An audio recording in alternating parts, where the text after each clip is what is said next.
Hello, everybody. Welcome to the season count 'em three premiere of All Nerds here on Twitch. We are just hyped as heck to have you with us. We've already got so many fantastic faces in the chat. We are just completely over the moon, haha, because it's a space game, to be sharing a new series with all of you. The Disaster Crew once again returning. And we're pleased as punch to be playing Pasión de las Pasiones. So, bienvenidos, and thank you for joining us on this fabulous Wednesday evening. If you're new to the channel, we're all nerds here. We're all nerds here on this Twitch channel. We do 2 shows a week. We've got this show, which will be playing Pasión de las Pasiones every week for 10 weeks at 8:30 p.m. Eastern on Wednesdays. And then come back on Sundays for a new show that we're premiering that is going to be a playthrough of For the Dungeon, except we're playing it as puppets with puppets. So it's going to be like a Muppet Show deal, but with RPGs. It's going to be very cool. Don't miss that on Sundays at 3 p.m.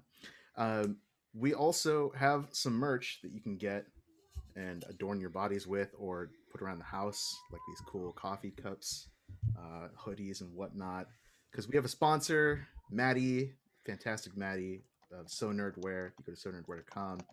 You can use a code AllMerch here. You get 10% off your first purchase. Get yourself some fun stuff. So without further ado, let us meet the cast and we'll talk about the game that we're going to be playing. I am Simon. I will be your master of ceremonies. I'm GMing. My pronouns are he, him. And with me tonight, starting on my right, is Charu, our producer.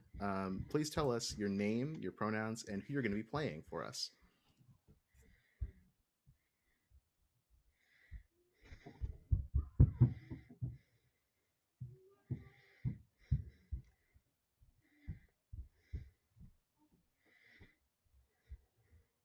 Fantastic. Next up, we got Alex. Hi everyone, I'm Alex. My pronouns are he, him, and I am going to be playing Kidea, the creepy alien genetic engineer who is all using she, her pronouns and has the La Doña playbook. Fantastic. And I guess that there was a glitch in space and time because Rue is muted for her introduction. We're going to go back and do that one more time for you.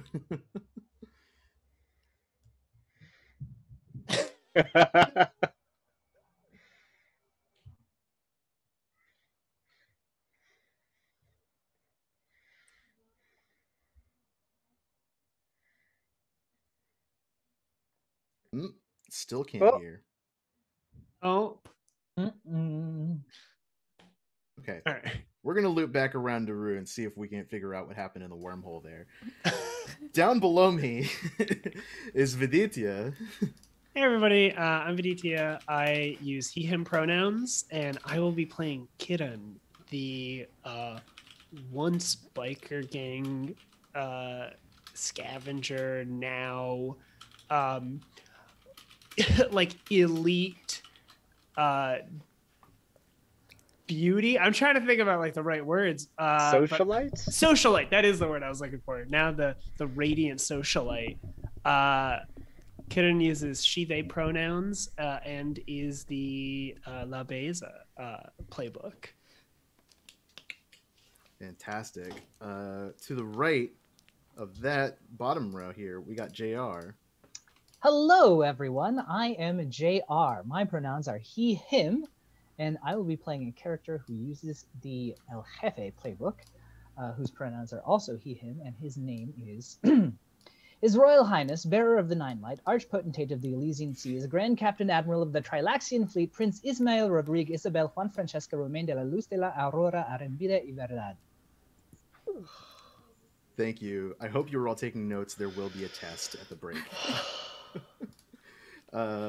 And last but certainly not least, we got America's sweetheart, our favorite bad boy, Kevin. Hello, I am Kevin Win. My pronouns are he, him. I am playing Francis, or as his friends call him too, whose pronouns are he, they, playing El Empleado, the the person who is surprisingly caught in the a love triangle and like contested for their affections, and just here's the catalyst to cause problems for everybody else. The good one among all these scumbags. How dare you?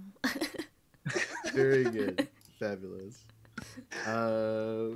Did we figure out the time and space anomaly on Rue's part? Yes, we did. I beat up some aliens. I got it figured out. Nice. All right. There you go. So, third time's the charm. I'm Rue. My pronouns are she, her. I am playing the former assassin Nikhil, whose pronouns are also she, her, and I'm using the El Caballero playbook. Fan-freaking-tastic. Now that we know our casts are fantastic, all BIM podcast, it always warms my heart to see so much melanin in the chat on screen here on Twitch. Let's talk about the game that we're going to be playing. So, Pasión de las Pasiones by the incomparable Brandon Leon Gometa, published by Magpie Games, is coming out very soon. Very, very soon. We have the quick start, which is like the almost done rules. So if things come out, I don't know, no pressure, but if they do, we might have to make some changes. But this is the most complete version of the game. You can get the rules for free right now on DriveThruRPG, and pay what you want for them, and you can check it out yourself. So what Pasión de las Pasiones is, it's a telenovela RPG. That's right. It is a game where you are playing out the plot of a telenovela, a Spanish language soap opera.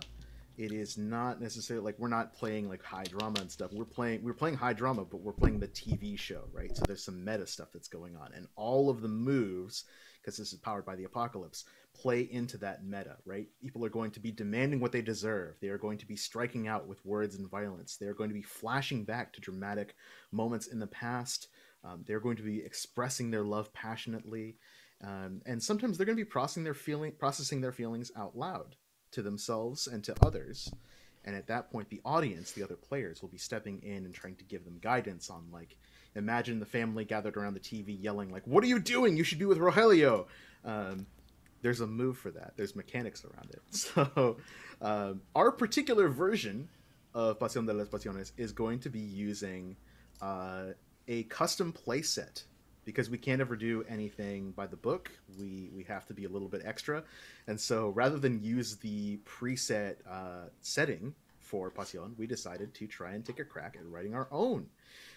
Our game is a science fiction telenovela that takes place on a space station, sort of in the vein of Battlestar Galactica without the McCarthyism, Deep Space Nine with a little bit more nuance and a lot more romance. And certainly a lot more melanin, although DS9 wasn't so bad in its day, but we've come a long way. We're going to be on a space station, and we are going to be following the lives of some characters who are at the bottom rungs of society, trying to work their way up into the upper echelons of the elites. And we're also going to be following the stories of those wealthy people who are trying to keep the status quo as it is and running their own little schemes. So I would like to take a moment to kind of set the scene for all of you. I did do some fluff, and so I'm going to put some of that fluff out there for all of y'all. Let me give you the show pitch. So general tone is, it's like softer sci-fi. It's not like super soft sci-fi space magic necessarily, and we're not going like hard sci-fi. We're counting down every single second of oxygen that we have. We're kind of somewhere in the middle, in a happy blend. We have aliens. Behold, Corazon Station, a hub of activity in the heart of the galaxy, where all manner of species gather to trade goods and culture, enjoy life's pleasures, and pass secrets in dark corridors. The abandoned station was discovered by several spacefaring cultures at once, each of which staked ownership of the ancient husk for its strategic position. After armed conflict, an accord was reached. Each of the factions' interests would be represented, and consulates would be established, allowing all parties to profit. They called it Corazon Station to reflect its central location for the major star lanes. Structures were built on the rusted and empty bones, and soon the station was full of thriving hustle and bustle, especially in the glitz and glamour of its crown jewel district, Infinite Heaven. But for those without great wealth, secrets to hide, and dark pasts, the glory of infinite heaven is locked away. The poor, outcast, and downtrodden make a living however they can in the junks, the oldest and most run-down decks of the station. Recently, a golden opportunity has emerged to give these people a 1 in a million shot at a better life. In the depths of the junks lies an ancient secret, a puzzle box left behind by Los Arquitectos, the unknown species that built Corazon Station. When unlocked, it's said it will grant their lost knowledge and power to whomever owns it. Its owner will surely have undisputed control of Corazon Station. Dozens of treasure hunters and desperate souls, derisively known as remoras, have descended on Corazon Station in search of the box. They hunt day and night for this treasure to deliver it to one of the consulates, securing a massive payday and a guaranteed spot in infinite heaven. Last capítulo, chapter, for those of you who don't speak Spanish, Oh, the station's politics and the hunt for the box intertwined. After a string of sabotages and public dust-ups, everyone is on edge, and the bon vivant lifestyles of the station's inhabitants have come under threat. New forces are making moves to claim ownership of the station, and shadowy alliances are being forged. In the midst of all this, a handful of people are trying to escape their positions and their pasts, while those in power scheme to protect their assets. So what we have is a TV series that has been running for some time now. We are approaching the series finale of this particular TV show.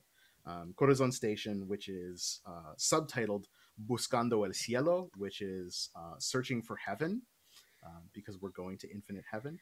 But it also kind of, like, cielo also means sky sometimes, and I think that's kind of cool for a space setting, that we're like looking for the sky when we're here on the space station. We're looking for the stars. There's some poetry in that. that's so good. It's so The base premise is we're looking at like a little bit Borderlands and a little bit DS9, right? There's this ancient space station, which is kind of like the Citadel from Mass Effect, that was built by an ancient race. We don't know who they are. And there's some kind of ancient treasure that is hidden on side of it that will give power to whoever claims it. Yes. Someone like the prince might want to get his hands on that.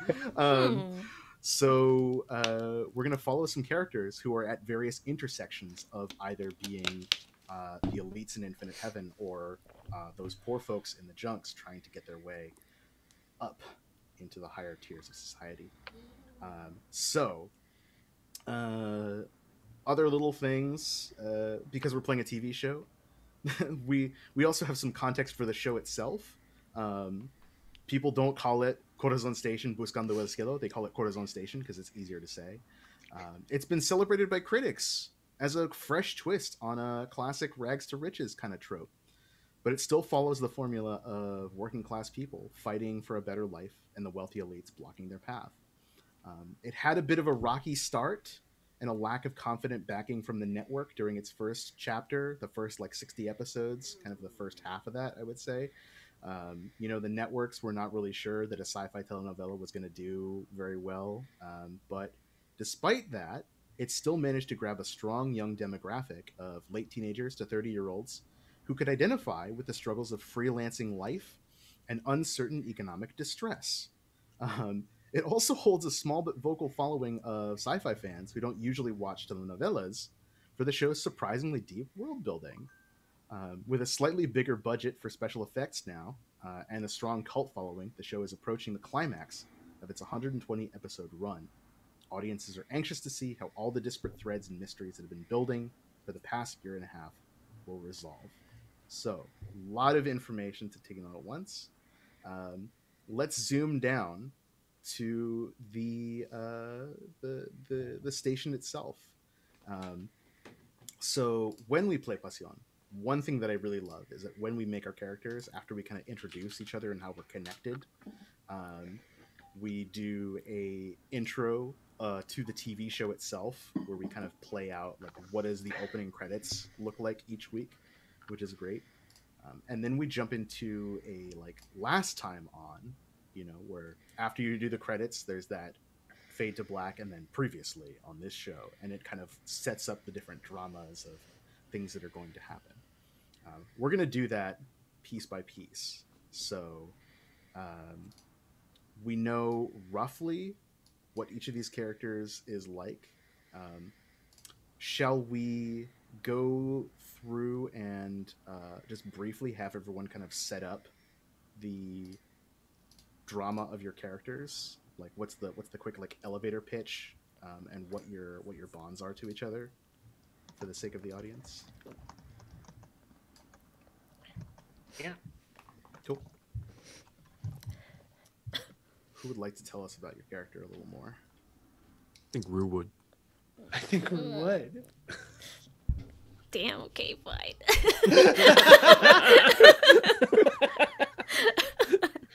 I think Kevin should be next.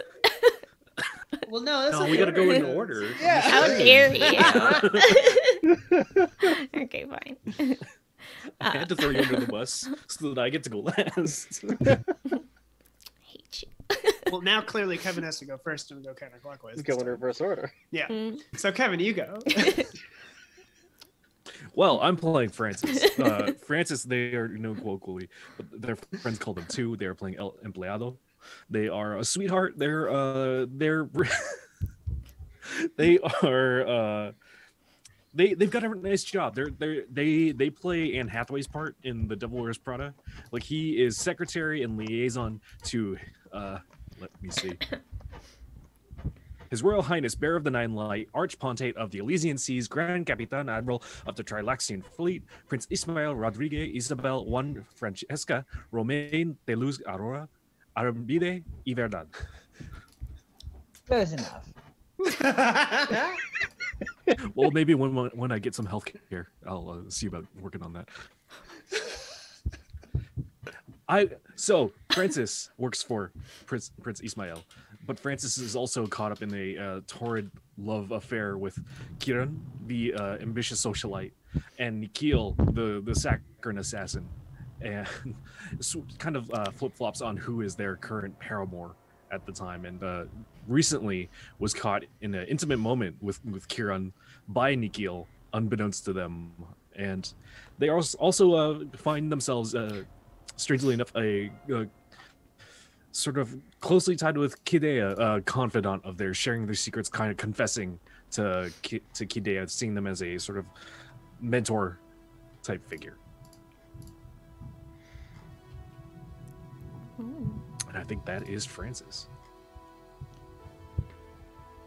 Next up, I guess, is JR, because we're going. Sweet. Yes, let me talk about myself happily.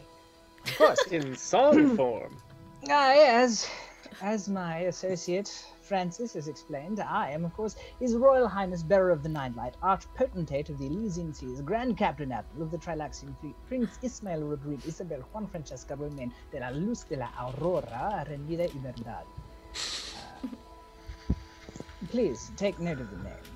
I am dressed very regally always, though I am currently enjoying a break from the tight confines of a regal outfit. I had a new vest that I was going to show all of you, but my associate thinks it makes me look like a fast food worker, so I suppose I shan't be showing that off today.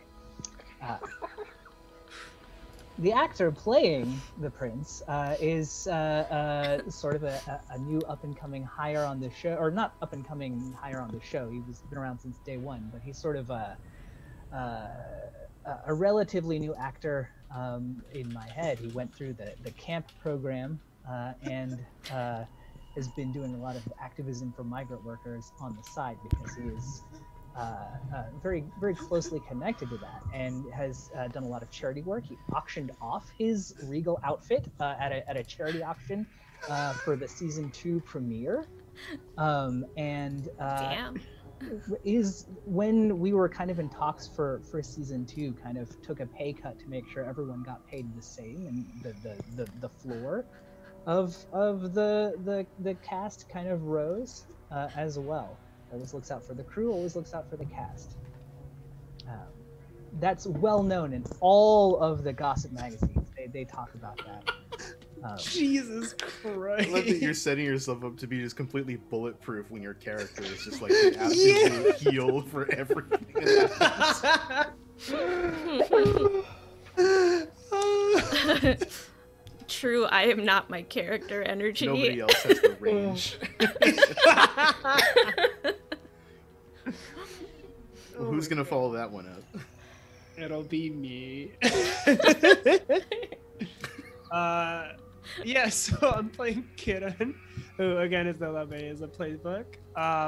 Kiran's whole deal is she used to be a remora, which is like what you would call somebody who like was a part of like a biker gang down in the junks who was searching for the deed. So Kiran's whole thing, like I guess yeah. So Kiran's main objective in this show is to get a hold of the deed and then sell it to the highest bidder so that she will have total freedom and never have to live a day of poverty ever again in her entire life, and will never have to like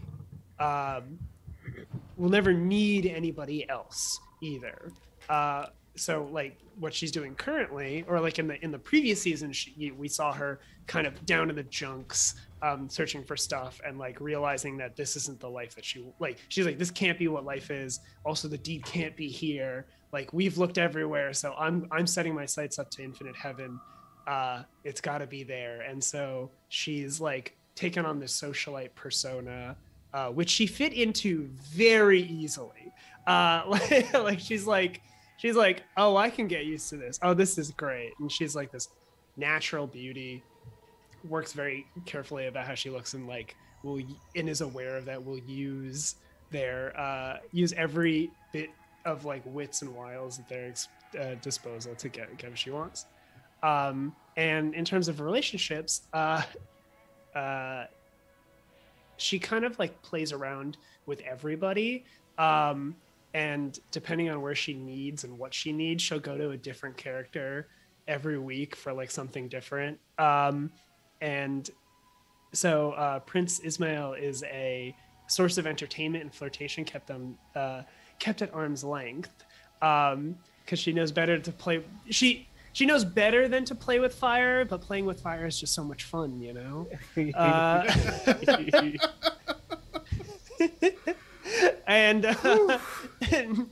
Nikhil, Rue's character, is a person that you go to when you're truly ready. No, wait, not Nikhil. Sorry, is it? Oh, no, it is Nikhil. Nikhil's character, somebody to truly cut loose, because Nikhil used to be an assassin, and we're like, oh, you know, like you're not like these people. Like even though we all present like these very fancy, very rich and wonderful people, like lavish people. You know what it's like to really be of the working class. And the last thing for Kiran's character is that she's kind of got an assignment by one of the major factions of the station. The Tesoro Combine is like, we'll give you the money for giving us the deed. Like, we'll give you your freedom, but in return, you have to destroy the reputation of Prince Ismail and their people, so that they cannot gain status in the station. So that's Kiran's whole thing.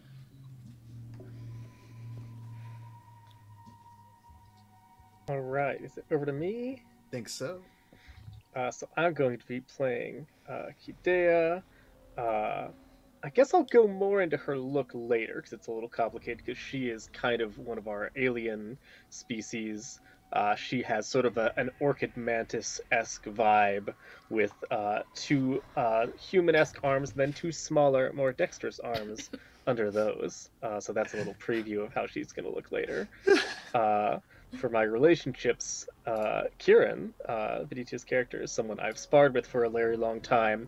We had a brief, intense rivalry during the sort of Yu-Gi-Oh-esque tournament arc that happened about 50 episodes ago. So that was a whole thing where we were rivals. But currently, due to a fantastic series of twists and turns, Kiran is actually my lab assistant, where I work genetically engineering the highly specific and strange and beautiful racing cats that are the amusement of the wealthy in Infinite Heaven.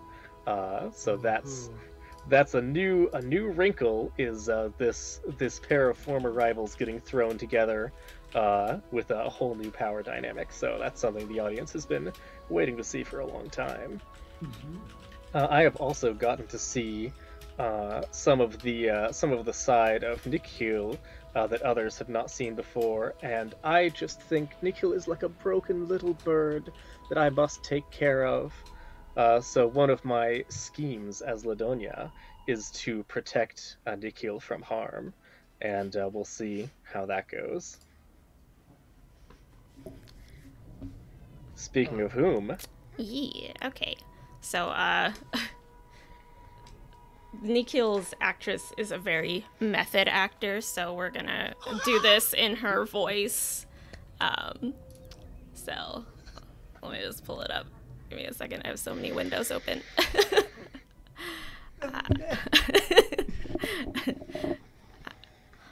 Alright, so my name is Nikhil, and I am a former assassin. I've been an assassin for 16 years, and I've been doing it since I was a kid. I'm not like super old or anything. I've just been doing it since I was a child. Don't ask any more questions about that.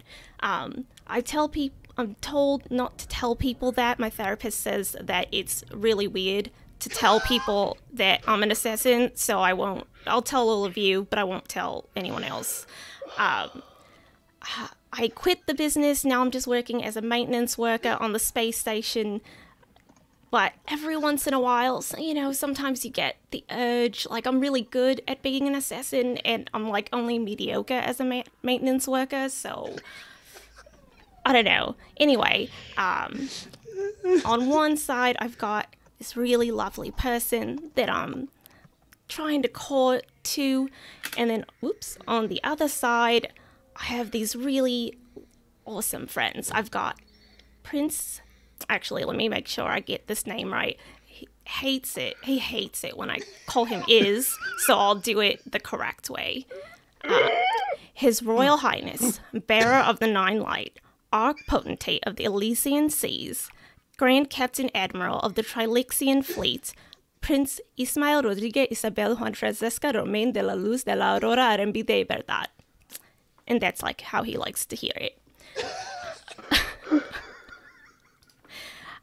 Is the person that I go to when I'm stuck and has seen my softer side. And then Kidea is the person that's seen me when I got into trouble. She kind of knows the whole assassin business. That was before I got a therapist, so I told her about it, but I think it's not a big deal. And she's seen my tougher side. So now, technically, I'm not working as an assassin, but I still have all of my gear, so, you know, I don't want it to go to waste. So it's just ready. It's just ready to go if I need it. And I think that's about it. All right. she just walks off. Mentally recovering. Just the lead into it was so. so strong. I had to like cover half of the. I'm like, I can't look at anyone as I do this. I can't. I can't look at anyone. Duct tape over your screen. Before this, the only shit out of you, any of you motherfuckers. No, it's just because I'm so self-conscious about it. The only person that's ever heard me do accents is my little sister. I'm like covered in sweat. How did you make it better? It's gonna be hard not to copy you. Yeah, you got that thing where it's just infectious. Mm-hmm. Oh no, I also have that Kiwi thing. space. Kiwi space telenovela. We're okay right now. No, I'm gonna start doing that accent instead. It's gonna be a fucking loop. Fantastic. That's our cast, and as you can see, the web of drama is already extremely thick and full of connections and complications. So now that we know our characters, we know our setting, we're gonna do some show intros. So everyone has had some homework. Normally when you do character creation, right, you kind of preview this ahead of time, like, hey, by the way, when you finish your character, you're gonna have to figure out how you're gonna introduce them on the TV show. They've had 28 hours to do that, or 24 hours to do it. 48, 24, same difference. 6 of one, half dozen the other. So A baker's dozen. Yeah, A baker's yeah, dozen. a baker's of dozen hours. of hours. Oh my god. We're gonna do that. Before we get into too much gameplay, though, I do want to remind everyone we are playing Pasión de las Pasiones, which is a telenovela game, which means that there is going to be some romance. General content stuff. This is not like Unnatural Disasters. This is not like Haven. We've got different things that we're going to worry about. There's going to be some kissing, probably. There's probably going to be some physical intimacy that we're not going to show on screen. But we are going to allude to things, right? You know, two characters might be kissing, and then the camera pans to the window, and the metaphorical curtain blows in the breeze, and the viewer is left to imagine what is happening. That's probably going to come up. There's probably going to be some strong language as people get mad at each other. A lot of relationship drama. There is a racetrack with these like artificial beings, these like genetically created racing things. They're like we like the idea of doing the racing cats in Grim Fandango, these like giant Alebrije style creatures. So there's like big old, 6 wolves wide giant cats that just race around a track. That's there. That's in the game. Be mindful. With all of that said, let's do our show intro. We're only gonna do it once. Don't worry about it for the rest of the game. So here we are. Wide shot. Space. Stars twinkling, flashing in the sky. Panning shot. We see a nebula, some stardust, and then a space station drifting among the stars. And we slowly zoom in, and as we zoom in, big text across the screen. Corazon Station, buscando el cielo. Lots of bloom all over the text, right? Big sci-fi font, but like also big glowing kind of neon. We cut to the interior of the station, and inside we see Alma Central, which is like the main district. It's like the main kind of middle classy area. There's a park with gene-modded trees, beautiful artificial life, people walking and smiling and walking hand in hand, all kinds of different species and people. And we also pan around within that shot, and we see one of our characters. Who do we see first? What are you doing as like the text that shows up and like so and so as blank? And if it jump cuts to something different, like that's fine too. You don't have to be in like the park. Vid, you said you did your homework, right? But I shouldn't be the first one. Or no, okay, I'm fine. No, I shouldn't be the first one. Somebody else go before me. I can be second. Well, fine. I'll go first then. The camera pans slowly down the corridors of Corazon Station, out through the park as some children run lovingly past a bench where, seated very, very extravagantly and attractively, is our beloved prince, who is consorting with his squad of personal assistants.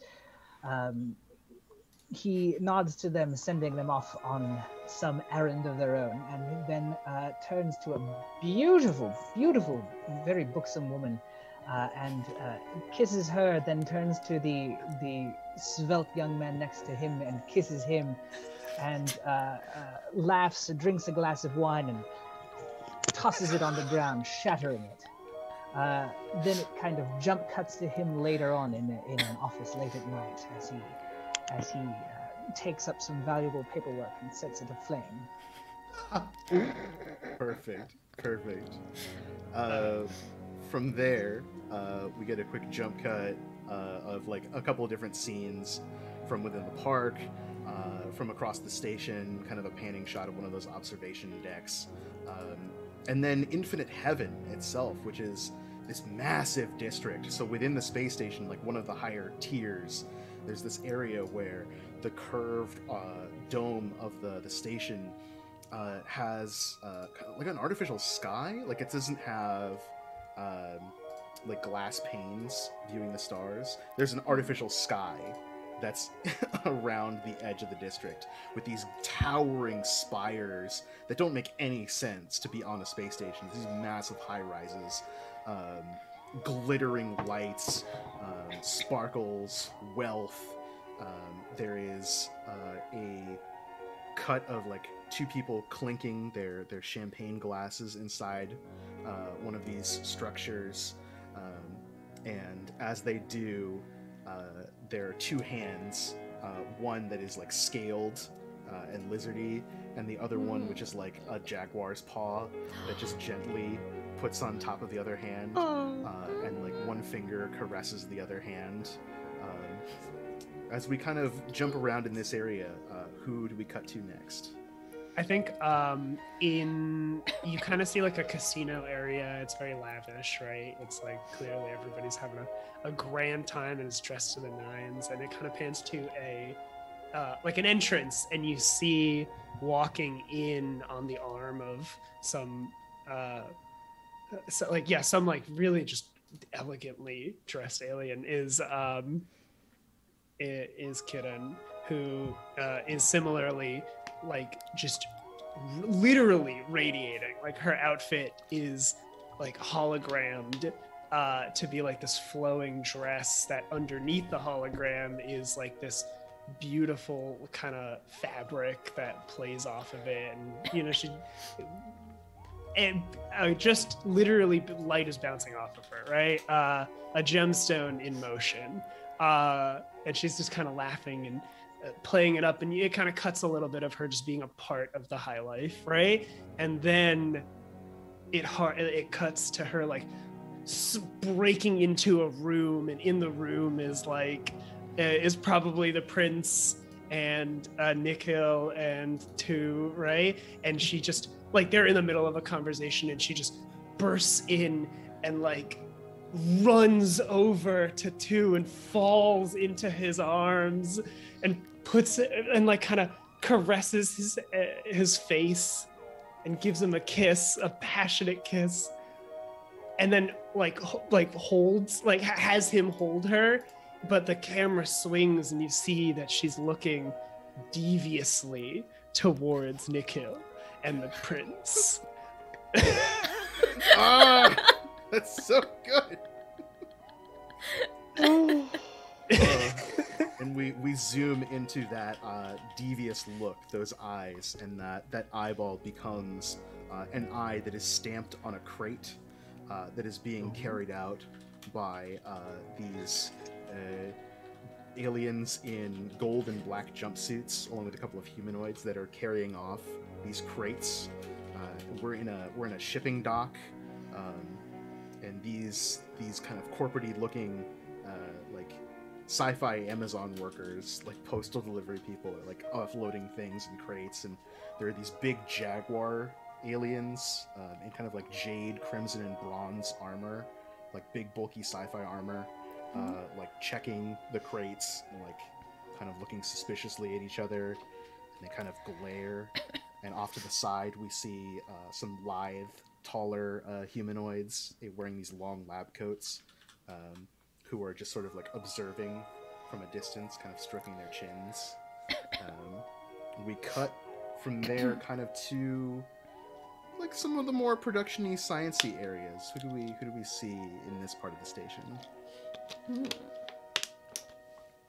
Yeah, I think it would make sense for Kidea to be there. So we're panning across, and I think we see like some of the pipes of the station, and then it matches a cut sliding in of like a glass cylinder that has the like curled around on itself cute little embryonic form of one of the racing cats with its like 6 little stubby legs that are like twitching as it floats in its cylinder. And then behind this we see like lighting up are these two large insectoid compound eyes, and then coming into view behind the tube as the camera sort of zooms through it is Kidea. She has her two large compound eyes on the sides of her head, her sort of fairly humanoid-ish head, but she has two false eyes, like where a human's eyes would be on the front of her head, sort of made out of the pink coloration against her pale white skin. And then she has one of her sets of hands up, kind of like also stroking her chin, with her other arm sort of folded down below it, and then another set of hands is her little more dexterous hands are like typing on a little hologram keyboard as she adjusts some variables in the science that she's doing to this thing. And then I think we get a cut to she like turns dramatically, and this sort of almost like petal-like or wing-like kind of dress that she has coming out from her hips sort of flares across the screen, and then we can see her, and she's looking out, in the darkness, just with her eyes glowing, and we see that there's two other characters, just their silhouettes, and they're like talking and laughing together, and her face like sort of like creases into this scowl, and she's clearly like planning some sort of sinister thing for them as she goes like this. Nice. I think briefly the camera pans over to the prince, who is looking through futuristic binoculars, watching Kidea. Yes, amazing. Yes. He Good. takes them down and shakes his head. We fade to the junks, which is not just like the lower decks, right? This is the oldest parts of the station. There's a lot of like rust and old pipes and stuff. It's completely at odds with the glints and glamour, even of Alma Central, the kind of more upper middle classy area of the station. But there's color here. There's light. There's it's very much kind of like a night market kind of vibe, like colors and tapestries and glowing neon signs, and people are mingling. Even though they don't have much, there's still people kind of on the street. And we also see some shadowy figures talking in the alley. And we realize this alley is next to a bar. This big old bar with a glowing sign that just flashes Las Ruinas. And we cut kind of inside, and who do we see in the bar? Nope. We see, I think we see Nikhil, like, walking through the bar, and she exits through a side doorway that just looks like a wall panel, and then she kind of pushes it aside and walks through and enters into a dark alleyway that has, like, lighting that changes every once in a while. It's all orange, then it flashes away, then it's all green, and it flashes away. Just changes as like the different neon lights are flashing through, filtering into the alleyway. You see her walking through the alley purposefully, like she's kind of done it as a routine over and over. She reaches a window that's slightly propped open with something. She grabs the item, pulls open the window, and like quietly slips in through the open window. As she turns looking outward, you see that the item that she's pulled out is a magazine for a gun, which she slides into the gun that she has in. She closes the window, puts the gun away, and then closes the curtains and turns. Nice. From there, I think we see a couple of the Remoras gathered. These like treasure hunters of all kinds of like burly aliens. They look like vault hunters. They're like burly or like hardened, battle scarred, like huddling up, and they're looking at a data pad that has an image of this puzzle box just kind of floating there, and a huge number that just keeps slowly increasing in real time as more and more of the different factions keep bidding on and increasing the bounty on finding it. Their faces illuminated, And we see some flashes back to previous episodes of like characters' encounters with the Remoras, including Kieran, who's like been with connected here. Maybe Nikhil has a bit of a shootout. The Prince. I Like think I knife one of them very up close and personal. Ooh. Yeah, so we flash back to like the danger of that, and from like as the slumped silhouette of one of those figures kind of fades, we just see stillness in the station, in the kind of the night cycle, and in the lights underneath everything, alone but surrounded by so many people, there's just one figure looking up at it all. And I think we see two sort of in like maybe in the group in the night market standing alone, sort of a large figure, sort of if we cast them as a real person, Ma Dong Seok would be him, like just this huge thick specimen of a man, beautiful man. Sorry. And I think we see their like sort of their space communicator, which looks oddly like a cell phone, but with the back sticker covered up with a different sticker. Oh my god. They pull it out of their pocket and we get like this like sort of message on the screen. We get two messages concurrently, one from Kieran, one from Nikhil, both asking, "Can we meet? Can I see you?" and these things. And then we get a quick cut of two like shirtless, like sort of taking off his shirt with one of these people, we can't see who, and like sort of passionately having an intimate moment with them. And then it kind of fades, and then we see in like sort of the pose like kind of rolls into into two like kneeling in a confessional, like sort of crying, very sad. Oh my gosh. Crying his I did not eyes know out. this part about it. Oh. And then him kneeling in that confessional kind of fades again into him picking up this bucket full of ashes and like looking disdainfully at the prince. Bucket full Who of has ashes. a smoking blaster? I said no disintegration. Oh no, because the prince burned some documents in his park. Oh, Oh, okay. okay. I thought it was a person. There's two ways you can go with it. We'll save that for a different flashback, don't worry. What you don't know is it was one of the paper species. Oh no. Oh god, They're so delicate. the fluoroids. The origamis. No.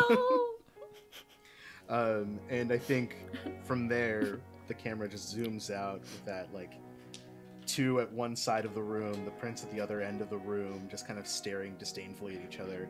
Boom, zooms out. This massive high-rise in infinite heaven. Boom, we zoom out to the station itself, and boom, there's just the station, one little blip in the middle of the screen, surrounded by stars. The title card returns. Cut to black. So good. Oh, So so our- good. so our intros. Now, after like a brief pause, I'm sure there's like a 5-minute commercial break because television networks are horrible. They do this. But here's the intro. Now watch a commercial. After we get like 3 different commercials. We're canonically sponsored by Takis. Yes. Takis. Sponsored by Takis. Holy shit. The fucking speed. Black title card. Boom. Previously on Corazon Station. One at a time, each of you is going to select one of your last time on moves, and you're going to tell us what happened on a previous episode that we're going to have to zoom in on this time. It's not me first this time because mine make more sense characterizing some villainy with one of y'all's actions. Okay, Nice. so last time, 2, Kick it off. 2 intercepted a letter or a message meant for someone else. I think is what we had. And I think what it was is that maybe I think there was a message that was supposed to come for the prince that, like, of course, as the liaison, they're not supposed to read. You can't read confidential, like, diplomat documents, but it just happened to slip open, like, through a series of unfortunate events, and he happened to see it. And, like, I don't think the audience knows what the letter reads, but we clearly see 2, like, eyes wide, like, very, like revelation, like, oh shit, this means something important. This is what we see on the last time on for 2. Okay, some kind of important message. Okay. I think I have one that kind of relates to that, so I can put mine Shoot, next. go for it. So for Nikhil's last time on, she uncovers a letter that ties her deeply to someone. I think she comes across this letter that 2 got, found it in his pocket or something, and it had her information in it. He stole the letter. Wow. Do you know what kind of tie it is? Ooh. Bow tie. it's a picture of Nikhil with a bow tie All on right, it. tag it in. Thanks for coming, everyone. You've been a fantastic audience. This has been All Nerds here. Join the Discord. Got little asteroids on it, and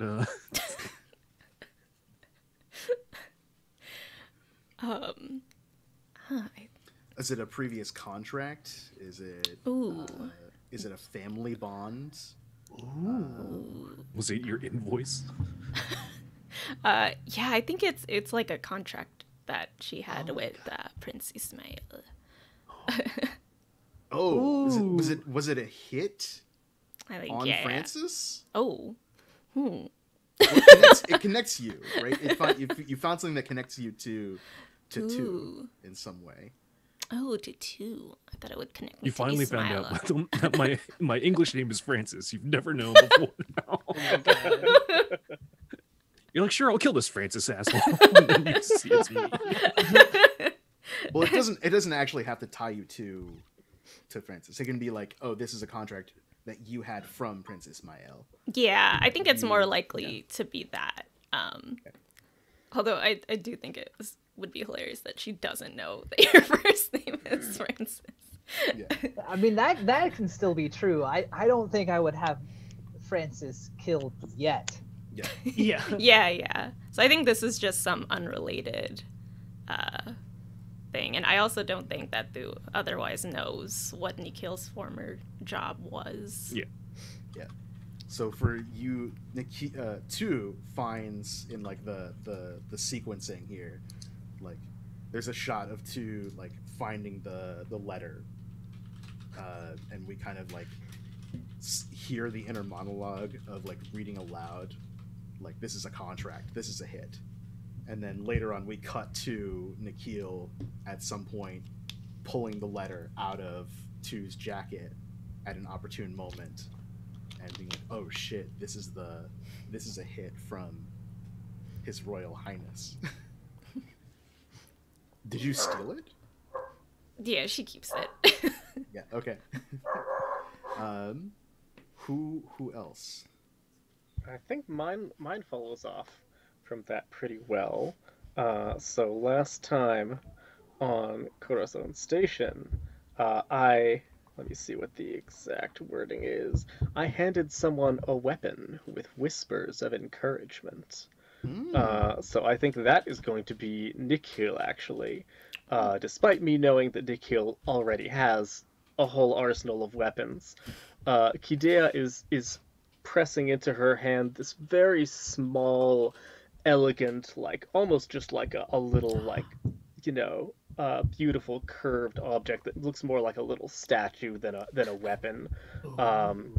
And I take out with my smaller, more dexterous hand just a long black, like double-ended needle and slide it into the thing, and I say, "Now, my dear, you know never to use a hammer when a scalpel will do."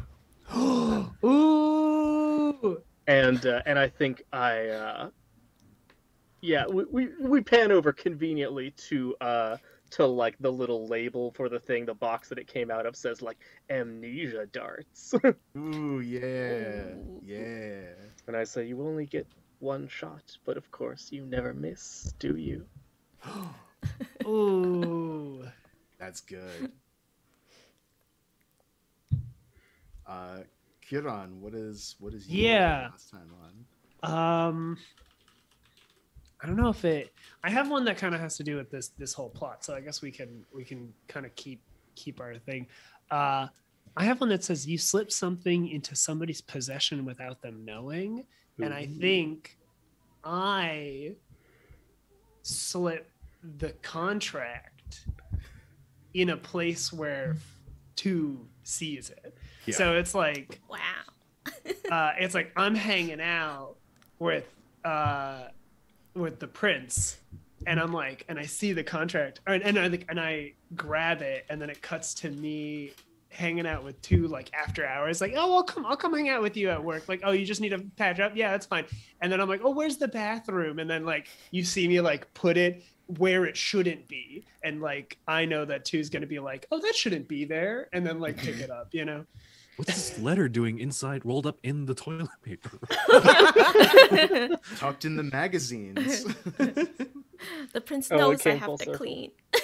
Oh, the letter scratch and sniff. That's... My God. Actually, wait. I'm gonna change it just a little bit because it's Yeah.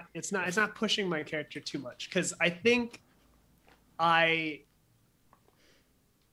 forgot how you exactly said it, Kevin. How you find it, but can you find it like in your bag? Like you're like, Yeah, oh, yeah. oh, this shouldn't be, because Yeah, I think we I can like go for a second. I like press myself up against you, and I'm Mhm, like, well, I can't wait to see you again tonight. And I like kind of, like touch your face again, and then we like pull in for a kiss, and then you see me slip it in your bag. Yeah, exactly. As we're close. That feels a lot more like what I would do. Yeah. Well, and that makes sense too, because you're trying to take down Yeah. Prince Ismail. So you're like, oh, Mhm. I'll just slip this into Blabbermouth McGee's bag. and see Exactly, what yeah. happens. It's For gonna sure. find its way to the right people. Mm-hmm. I know that you can't keep a secret. God. You just straight up say, I'll see you on Sunday at mass.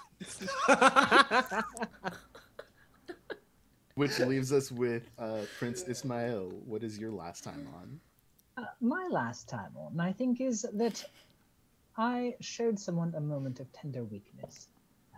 There is a moment where I think Nikhil has come to speak with me. This is from probably the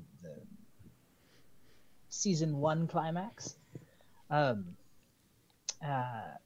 Who, after being fraught with regret at having killed someone, I think there is a genuine moment, and like the brief clip would be something like, we've all done terrible things to get ahead in life. The difference is, when you kill someone, you're ostensibly trying to improve someone's lot in life. I make an edict.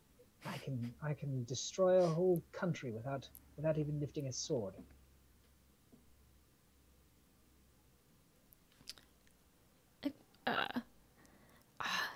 I mean, yeah, I don't really try to think of the morality of my marks that much. You say that, but I know you do. I can see the same pain in your eyes that I see in mine. I can see that weight hanging upon you. Mm. I only try to think about this on Wednesdays from 2 to 4. 2-hour sessions. Look, I have a lot of money. No, they're 10-hour shifts. It's There's a 2 in snack the break. morning. Jeez. The point is, we must all make sacrifices for the things that we believe in. You are in the unfortunate position of having to make sacrifices for something that other people believe in. Now, perhaps together you and I can find a cause that works for you.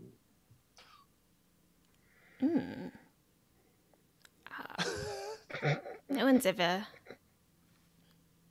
offered me something like that. I'm listening. Yes, you must remember, you can always trust me. Yeah, I mean, I don't. Even if the entire rest of the station should find out who you really were, you can always trust me. Sinister grin. Oh, it's so good. Oh yeah, the music swells. Thump. Smash cut to black. Oh, Oh, God, you're a it's so villain. I can't even like remember that. Oh, good. Kevin, pass me those Takis. I know. Send it through the wormhole. So, with all that in mind, we've kind of just set up what we're about to deal with. So where to begin?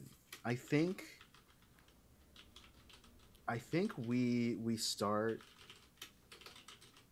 with a moment between Kiran and Tu. Because it was like, oh, I'll see you tonight, whatever. Like, and maybe it's been a week or something like that since the discovery of the letter, and of course, Tu discovered the letter disappeared. So where do we find you at Tu's place, at Kiran's place? Are you on a date in Infinite Heaven? Are you like walking through the Selvatica? Ooh. I think walking through the Selvatica is probably a nice middle ground, because I think Karen like teases you where it's like, oh, Tu, I love spending time with you. It's just so humbling, like we get to go out and I don't need to worry about, it's like, it would just be unfair for me to ask you to do something so grand for me, like take me somewhere. So let's just go to the park. Let's just enjoy a nice night at the park. Maybe you can buy me some street food. It's fine. Love hanging with broke bitches. Wow. Makes me feel better about myself. Oh my god.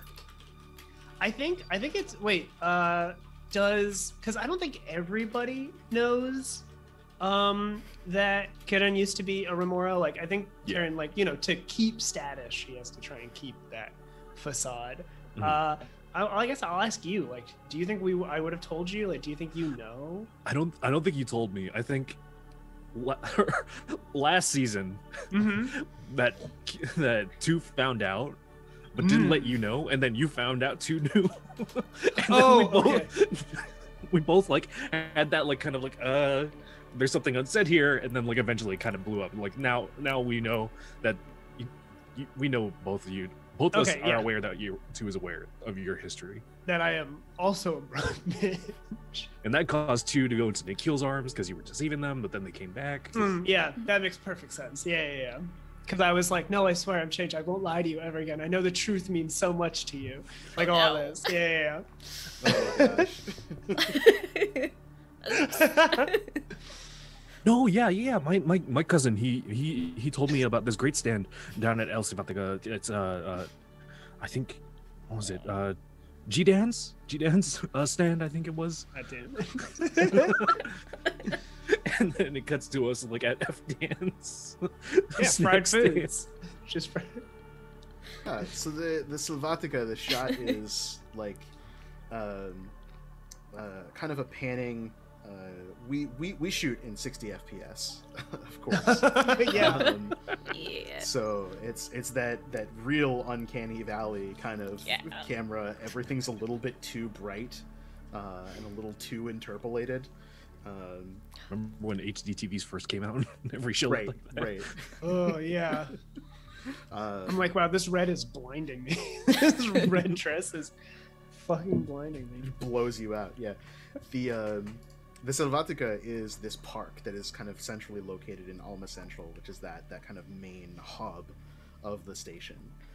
So it's this park. It's a botanical garden. It has like all of these beautiful flowers and plants and trees. It's almost like a jungle in some ways. It's very temperately locked through very careful engineering.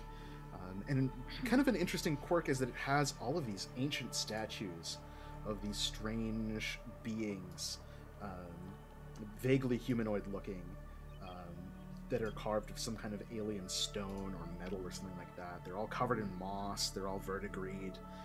They're all covered in vines. Everything else is immaculate. The statues are untouched. But we have this shot of kind of setting the scene, and then the camera pulls back, and it's kind of that kind of Aaron Sorkin walk and talk shot of the two of you kind of walking through the park and approaching, and there's a street vendor who's got all this, like, we would smell the grease. You can smell the grease through the screen. Just the salt and the fat, as this vendor is like kind of leaned over a bunch of different fryers, this kind of beat up old sci-fi kind of popcorn cart type thing.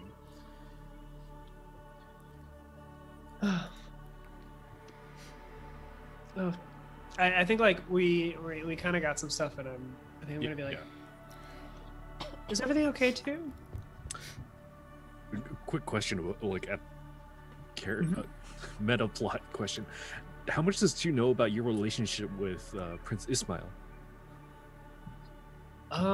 You two, well, you work for him. Yeah. So I guess like we have fun, right? Yeah. And I think you know that. I think it's like, oh, the two of us just like hang out, like, oh yeah, like we'll hang out in Infinite Heaven every once in a while. Like some days you'll be like, hey, do you want to like you'll text me and be like, you doing anything tonight? And it's all like, oh, sorry, out with your boss, and I like send you a selfie at the That's roulette just table. It's a montage of two just insta stalking you. And Karen's like you know, she cares for you. I think that's like something, you know, she genuinely sends cares. pictures like, here, post these on my social media profile. Yeah, no. okay. It's I think, well, you know, you've been spending a lot of time with Ismail recently. It's just, you know, things are getting a little bit more serious between us, and last time I asked you what you wanted out of this, and you kind of dodged that question. Oh my god. Oh, ho, ho. Oh, huh.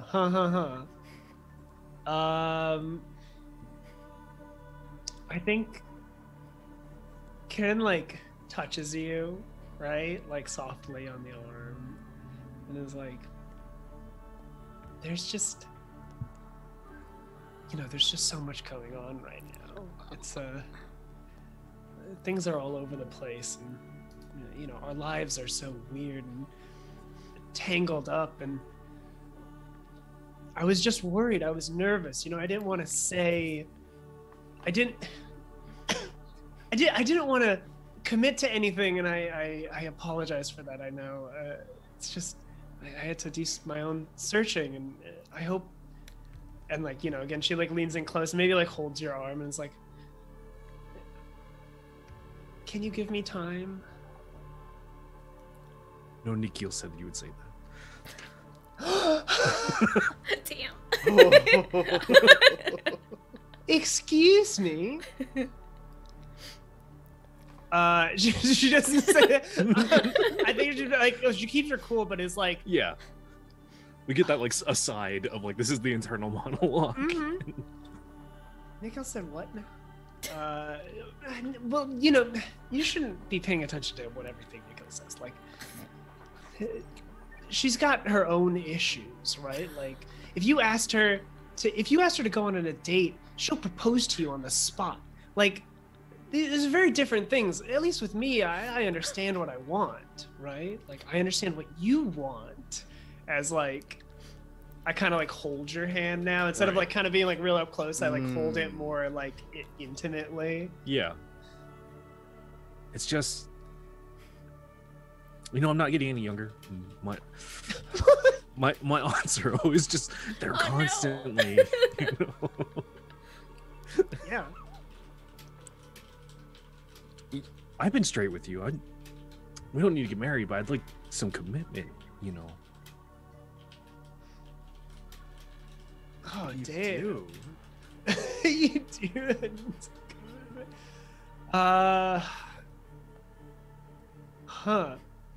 I think I think that 2 is gonna try and demand what they deserve. Damn. They want some commitment out of you. Yeah. All right. So you're like you raise the like I'd like some commitment. Yeah. I think Like, this has been there has to be a fun, little but pushback for you to kind of like push harder and be like, no, Mhm. I thought we were serious. Right. What's that setup look like? I guess Yeah, like. Well, like I feel like Karen, like if you're like I thought we were serious, but it's like Karen's like this is serious for me, like Oh, you know, like and I think like Karen knows exactly what she's doing, so she like pulls back a little bit, like she kind of like lets go of the hand. Because and we this get that is moment where serious. like he kind of reaches a little bit, but then like stops reaching. And... Yeah, like Karen like lets go of the hand and puts it on her heart, so it's like pulling away, but still like Yeah. you know. This is serious for me. It's just it's so strange, and you know I came from where I came from. It's not something that's so easy, right? Like to be with one person, it's not as safe as I think it is, and I'm gonna need. And I think again she like pushes in and is like, I'm gonna need some protection, some insurance.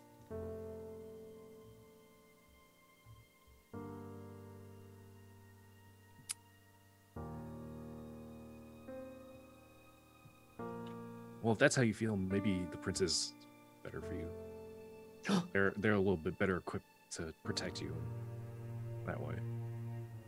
I'm just. You're You know. just what? I'm a normal person. I don't get into duels in the Coliseum like you and me. Like, I don't have guards at my beck and call. No. Ugh. I clock in 9 to 5 and I come and I meet you here. I go home, I watch TV, I read books. I don't go and scrap, and I don't go and I'm not out there hunting for this deed that everybody is. Oh my god. Like, the best protection I can offer you is like adding you to my dental plan.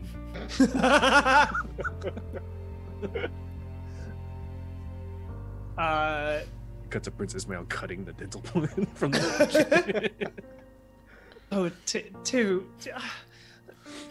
sweetheart. Like I hold your face. You're not You're not average. You're not normal. Nobody on this station is like you. I've seen all breadths of life, and I find myself in your arms.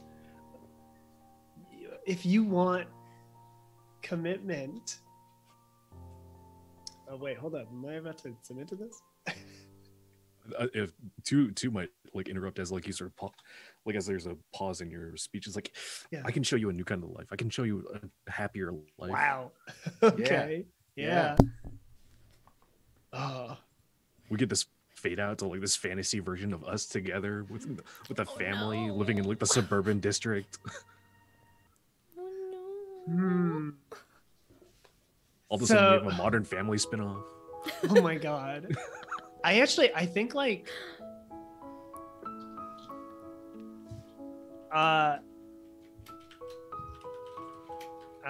so I think like you're saying all of this, and like you see Kiran's face is like kind of hidden from you, but is like no, like you can see that she's like unhappy. You know what I mean? Like it is like this, but because like the audience would know. I guess this is like a thing. The audience would know that is not what Kiran wants, like at all. Exactly. She's like, "Are you kidding me? Fuck that." Yeah, Kind of exactly. like- yeah. And it's like, but she's like. But for like for a moment, for the audience's like sort of perspective, we've discussed back like sort of previous to this episode that there are genuine feelings between Kieran and Tu, correct? Oh yes, yeah, 100%. Well, they may not have a similar angle. There is like some actual feelings there beyond Kieran being manipulated using this relationship. It's that might be. See, I think that's the issue. I think she is like kind of flustering because she's like, I don't like, he's conflicted, you know. I'll leave like an opening, I guess, if Right. you want to like push harder for the move. I think this would be like kind of the opening where she's Is Tu expressing his love passionately? Yes, Yeah. that's You probably are. fits. I don't have anything else. I can give you something better. yeah. Considering we are like sort of in the meta of this game, coming on the finale, Tu's probably had this conversation before, like, but now he's like, nah, like clock's ticking, like in the meta of the show. Like, we gotta- Give me one or the other. Come on, I gotta. Yeah. shit or get off the pot, you know. You are the pot in this situation. Oh my god, I hate it. Okay, express love passionately. As you're expressing your love passionately and saying, like, I can do these things for you, like I need, like, we can have something better. We ask the questions. Are you dressed to impress right now? I think so. I think knowing that they were going to meet up, Tu did dress to impress. There was a date. Yeah, you have your date. Yeah, we're going on a little date. Mhm. And, Do they believe that you are single? I mean, clearly they know that Tu does not think that he is single. So you've only got +1, and then Right. your playbook question. Every playbook. So in this game, we don't do stats. We ask questions for fictional positioning. So we've gotten those 2 questions, and then every playbook has a question that they always ask every time they make a move. And Tu's is, are you in over your head? I don't think so. I think these two have been like in this sort of relationship for long enough that like earlier, like in previous seasons and episodes, it might have been like too soon. But like this is something that he's broached a couple times. But so I don't think he's in over his head. Can I ask like a question on top, or like, are you in over your head in the terms of like actually being able to provide that for me then? Oh, Ooh. Like you're promising me something. Like, are you in over your head with a promise? probably. I think Tu does You don't live. have the means to give a better Yeah. rate right now. Yeah, he's writing big checks. Right. Your ass can't cash that right now. I agree with that. So let's give you the +2. Yeah, You need to So find a we roll magical 2d6. cube. the audience would know from Conversation. previous episodes that Right. Tu does have a good job, but he also has a huge family that he also keeps doling out money to God. take care of. Oh no. He's got a cousin for every story. And an aunt for every It's problem. +2. Ooh, that's a 6 with Okay. the +2. Total. That's a miss. Oh wait, Um, I was thinking it the wrong way. Which I think there is this moment of, I think, true like pathos here, where we look at the 2 of you and we see for a moment just how different you are, no matter how much you love each other, no matter how much you care for each other. Tu wants stability. Tu just wants to come home and have someone there. And Kieran just can't do that. We flash back to these moments of the past where we see like how happy you are, but we also see all the times that you fought because of just the directions in which you're going. You know, like maybe you could change, but at the end of the day, there's just some things that you will never be able to give each other, even if you can give each other your hearts. Oh, And as we have this bittersweet moment of the 2 of you just alone in the park, a shadowy figure Oh shit. appears on the periphery. Oh. Ah, there you are. Francis, I've been looking everywhere for you. A situation has come to my attention that I need you to deal with. It is urgent. I trust I'm interrupting something. Yeah, like while we probably had our like we were holding hands, like very intimate moment, and like two confessed, and like this like it just didn't land, and like Yeah. this he hears this voice like suddenly he like let's go.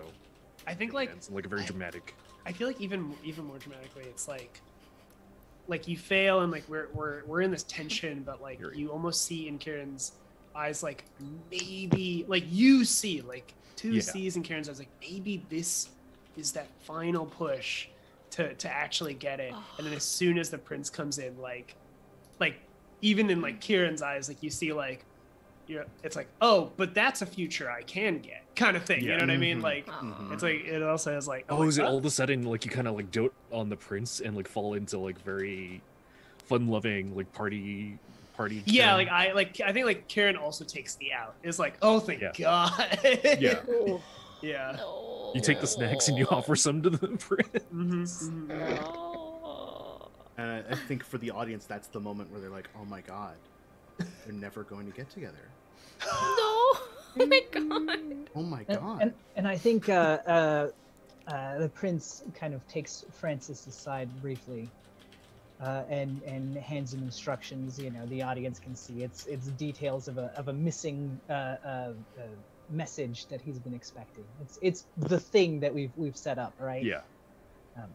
I need you to find this. It is important, not only to me, but to other much more dangerous people on this station. And you know how dangerous I am. Don't get that mopey look either. She's never going to love you. You can never provide for her. You can never give her the life she wants, nor the things she deserves. You may as well put that thought out from your head now.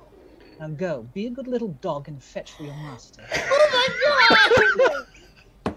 My darling. Oh, flower of my heart. Quick question. Oh my god! Quick question. Do we imagine that the prince is like larger or smaller than Two's actor? Oh, definitely smaller. Yeah, I thought so. It's like, dude, this Exactly, huge, but, like, yeah. this huge East Asian man, like, obviously works out like 7 times a week, maybe 8. Like, is like looking down, like, very dejected and like even bossed around. Oh no! This little Napoleon motherfucker. No!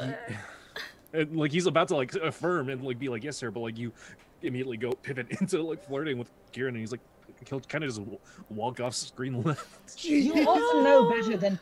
And I think as Francis is walking off, you ought to know better than to play with your food like that, darling. I think he might believe you actually care for him for a moment. Oh Can my you imagine? god. And then he pauses, waiting for Kiran to laugh. I think It sounds to me like that is striking out with voice. Yes, I think so. At Francis. Holy heck! I would say you 100% caught him off guard. Wow. Has The he prince? just wronged you in your eyes? Absolutely. This message was supposed to have come to me, and it has not. And but this could be very bad, not only for me, but for poor Nikhil, who's conflicted right now, and who also might implicate me in this situation. If he doesn't fix it, if he's wasting his time on dalliances. Fabulous. Allies. And you are 100% taking control of the situation. So that is a roll with a +3. All right, let me roll some dice here for a moment. Give me 1 second.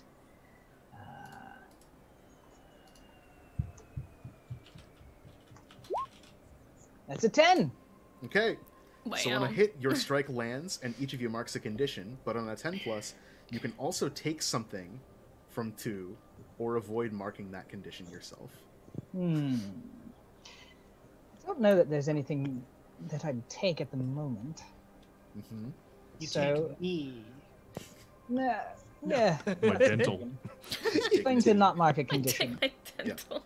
All right. So 2, you're gonna need to mark a condition. I'm going to imagine it's one of a few options, but you have 4 options to choose from. As Leia, you have lovelorn, introspective, cornered, and hopeless. hopeless. Oh my Hopeless. god. Yeah, okay. So in Pasión de las Pasiones, we don't track hit points because we're not a dungeon crawler, but we do track conditions, which are like your emotional states. Conditions will give you a penalty to one move, but they'll give you a bonus to a different move, and they stack. When you fill up your track and you can't mark any more conditions, each playbook has its own unique meltdown condition where you are just so stressed out that you have to blow up and do something to get all that energy out. And when you do that, you clear all those conditions and you kind of go back to being your regularly level-headed person self. But right now you're hopeless, which means that you have a bonus to spot things that are out of place, but -2 to accuse people of lying. So we see 2 just like dejectedly walks away. And I think I'd also like to demand what I deserve from Kiran, which is yes. a laugh, a very cruel laugh at Francis while he's still around to hear it. Oh jeez. So you're just like waiting, and you're like, "Come on, do it." Mm-hmm. Yeah, I think funny. I think it's that like lingering, that lingering telenovela shot of, Oh my God. Mhm. I think you would have to roll for it because I think in this moment, like Karen would not want to. Like Yeah. maybe like before, like in previous seasons, previous episodes, Karen still wanted to be on your good side or like whatever, right? Like she was like whatever, but like now she's like, I can't do this to him. Mhm. Yeah. Okay. So, are you offering anything of Cut my value in safety return? net like I I don't think don't so. think so. I think the only thing I've got. Do you love me in this moment? No, I do not. I think the only thing I've got is the season control. Yeah. Yeah. You're like like this is how it's gonna be. No, that's a 7. Okay. On a hit, Oh. the target of your demand chooses one from the following options. You can concede to Ismail and clear a condition. You can refuse and escalate the situation, making Ismail mark a condition. Ooh. Or you can run away and take something from them. Oh no, I think is it that if Kiran refuses, don't they mark the condition? It's confusing. Yeah, I'm kind of confused. Yeah, So on a is hit, it- the target of your demand chooses one. Yes, okay, yeah. So you can either concede to Ismail and clear a condition. You can refuse, and you mark a condition. and I mark a condition. Okay, yeah, or that's you can fine. run away. Yep. And I take something from you. Yes, that's the phrase. Okay. I think I refuse, but I'll feel cornered.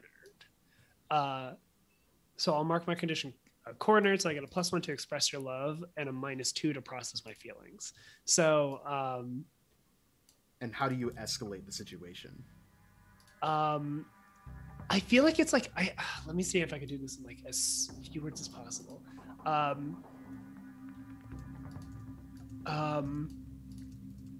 think it's. Oh no! Wait, I got it. Sorry, I got it. I think like you stare at me, and I just stare right back, and I go, "You do not own me." Ooh. No, That's not yet.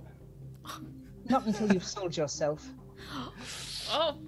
Oh yeah, yeah. backhand this motherfucker. No, that's great because I'm like I feel core. I was like that was my like one little bit. That was my one power against you. But I'm like, well, I'm here with you now. Like I'm like, ugh. Yeah, I love it. Grandma at home is throwing the chancla at the TV. Ripping up a picture that she printed out of Prince Ismail. If he wasn't such a good boy in real life. If the actor wasn't such a wonderful humanitarian, I swear. It's like a shirtless picture of the actor too, like from the sexy photo shoot, and Grandma's like, Just smooths it back out, puts it back up on the wall. Oh my god. No, abuela. I think that's so I think that's where we leave this conversation. It's just like the tension of the two of you there. Yeah. just hanging on that shot. Like, yes, not until you sell yourself. Long, like 3-second pause. Jump cut. We're gonna catch up with Nikhil and Kidea. What are the two of you doing, and where are you, do you think?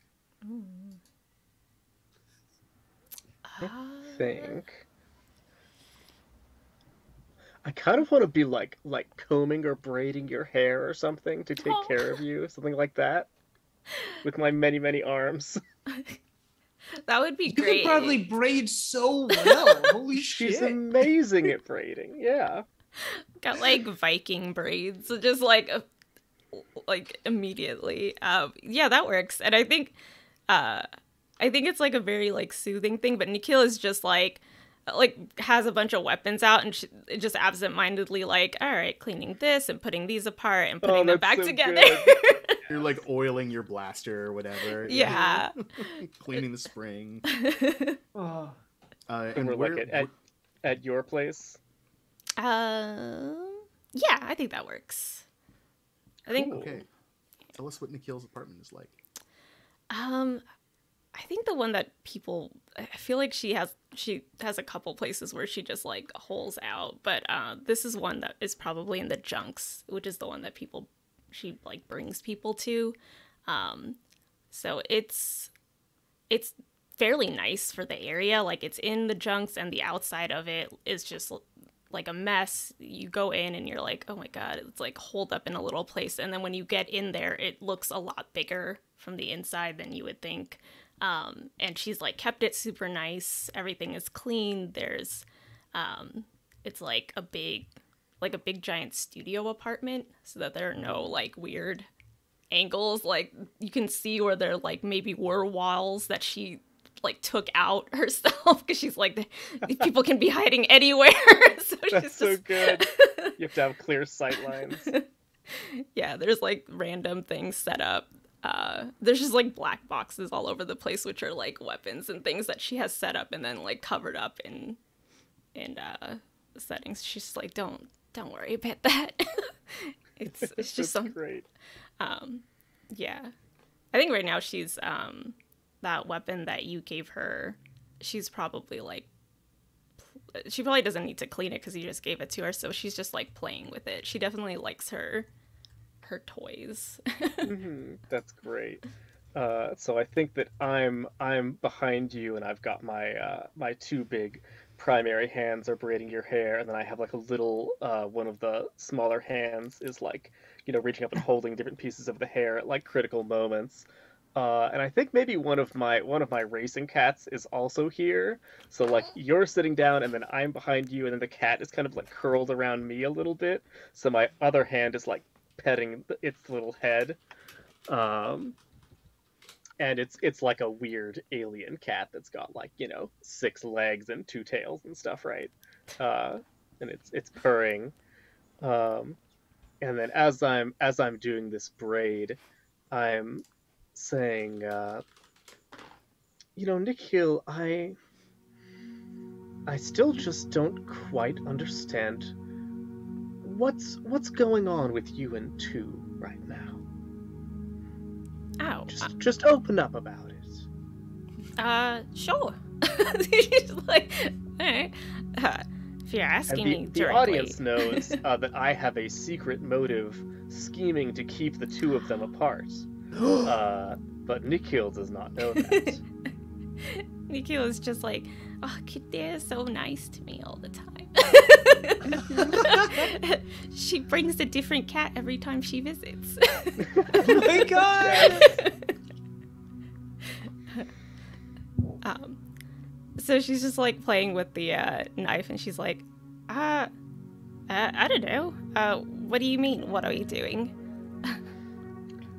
I'm just curious. How are you getting on? I know you had that rocky period a while ago, and I hope everything's going just swimmingly for you after that. And we cut back to like a shot from like 10 episodes ago. There's 2 identical Tus. He's been cloned, and they're both like fist fighting each other, and Nikhil has a gun pointed at them, going back and forth.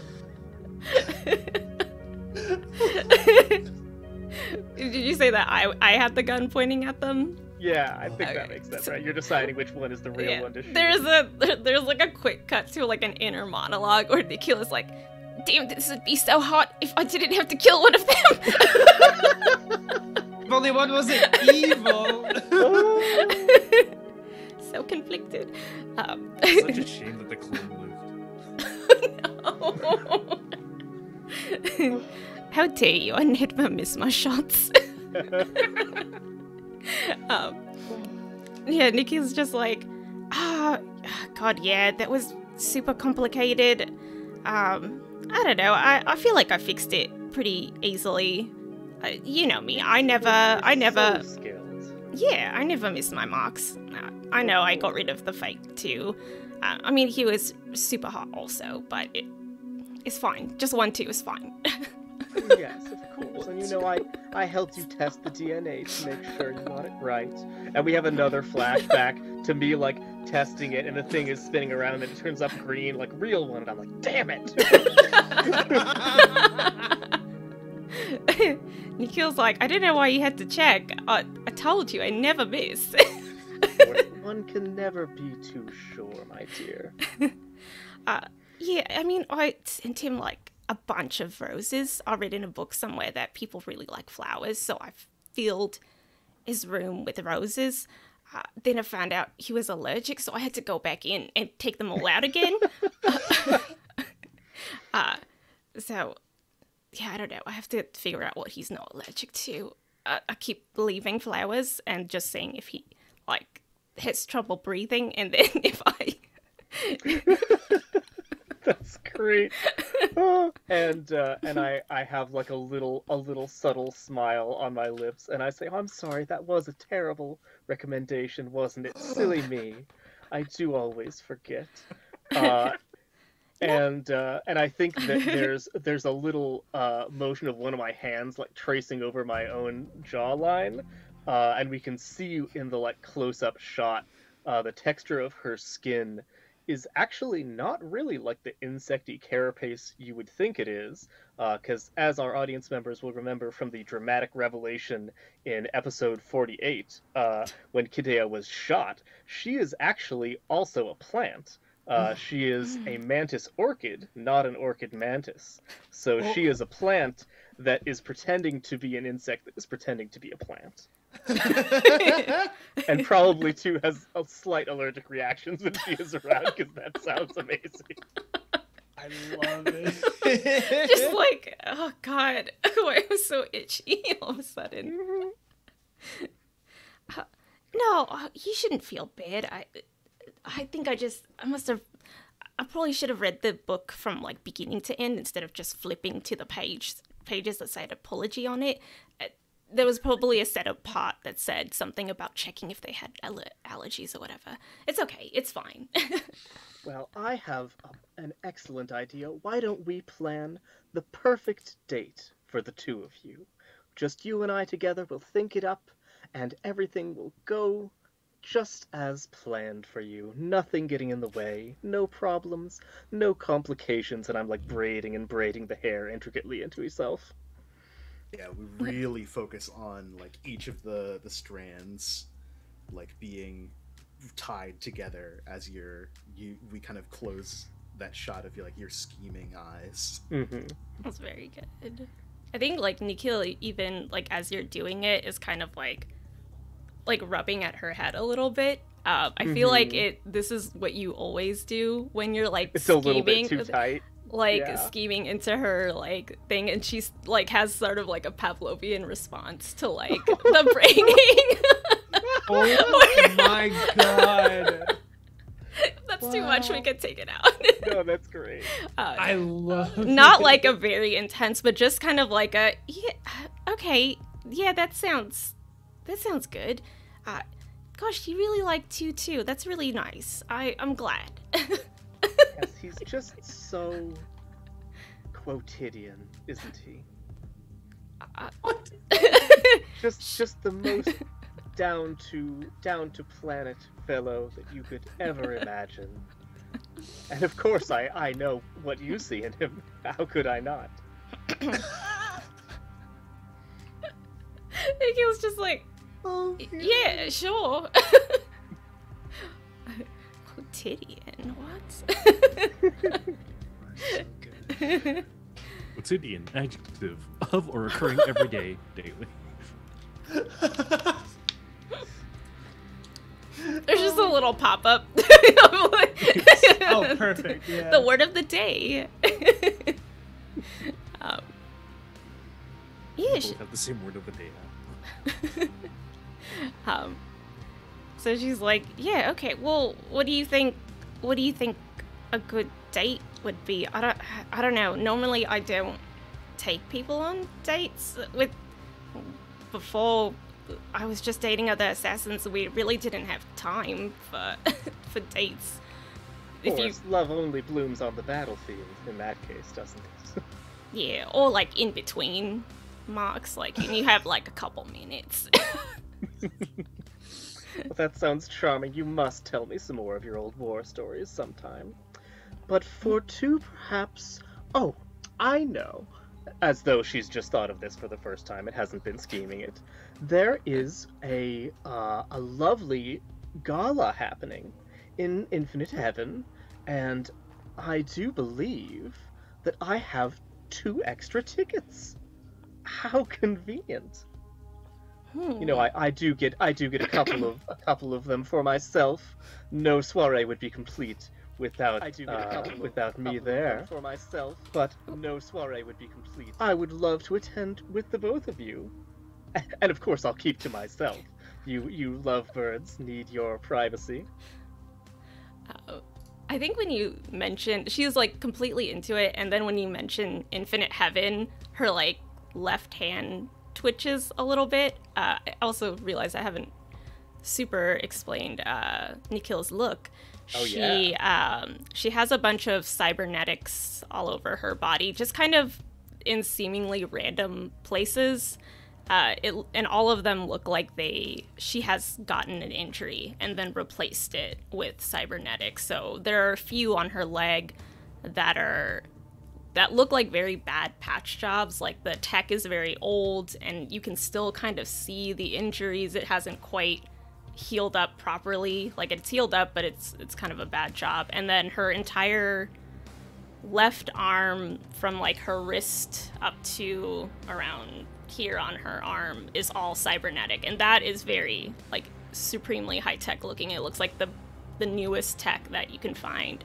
That she's like was all black, but now that she's no longer an assassin, she's like scratched off designs on it, like scratched the paint off to like make like a little racing stripes or something to make it more personable.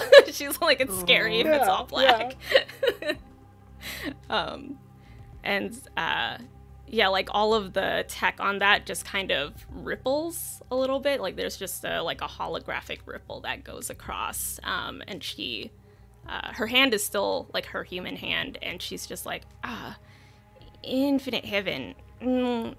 Okay, I guess I've never been there as a guest. I don't know. Don't you think that's sort of a weird place to take someone on a date? It feels so... I don't know, just not very personable. Oh no, flashed to, like, it'll be a night he'll never forget. People like to have to save up for years of their adorable little salaries to get into Infinite Heaven for even a night. This will be wonderful. You can give him something that he could never give you. Shit. Oh. I think when Nikhil is thinking back to Infinite Heaven, we have like a couple of quick flashbacks of like moments in the past of the show, or like in the past, like the like 20 years in the past flashbacks of like you pulling jobs out there. Like, Yeah. And it doesn't seem like the kind of place you would just hang out. Yeah, there are like flashbacks, especially of like her fairly young, that like she started this when she was like 16 or something, so there's like scenes of her around that age, like 17, 18, like kind of not quite there with her skills yet, like knocking into places, and then there's like a few more as like the ages go on where she's just like routinely getting through inside doors and walking into places and getting kills and then walking out. And she's just like, yeah, I guess it's fine. Sure. You know what? If it would make you happy, that I'll deal with my discomfort of being there. Of course, and no, we wouldn't want you to be uncomfortable. Don't think I haven't noticed you're fidgeting. And one of my hands reaches over and just like touches the spot where your implant like goes onto your arm, very tenderly actually. And I think there was a little shot of like her compound eye like looking over and seeing it as soon as it happened. And the sort of like creepy facade of her voice falls away a little bit. And she says, you know, I would be happy to fix that up for you again. Ow. You know, we need to keep you in tip-top shape. And her other set of hands is already reaching for like a little medical bag. Nikhil's which I think is like, something that she has done like fairly regularly. yeah. Right? I think Nikhil is like, okay, but then the audience would see like a little pan to like just under her wrist where she like hits some switch on her wrist and she's like, yeah, sure, go ahead. Ooh, cool. All right, so I get out like a little paste or something that I'm putting on there to like soothe it. And I think that's all I've got. Do you have anything else you want to do in that scene?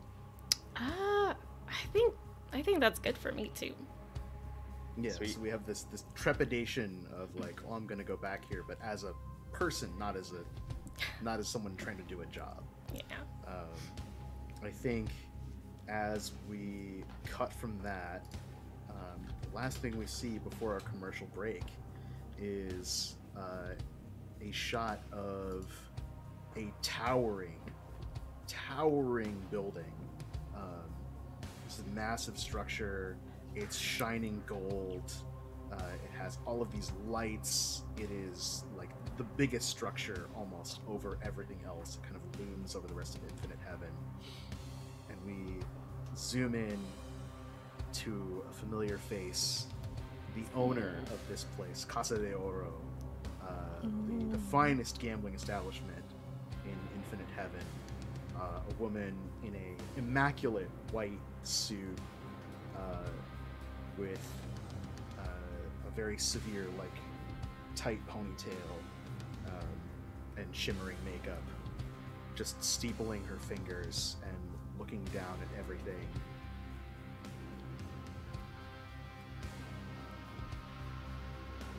I'm very much looking forward to this gala. We meet all kinds of interesting people there. Boom, cut. So, we're gonna take a quick break, about 5 minutes. Go get some water, stretch your legs, do what you gotta do. We will be right back with more drama and passion in space. Stick with us.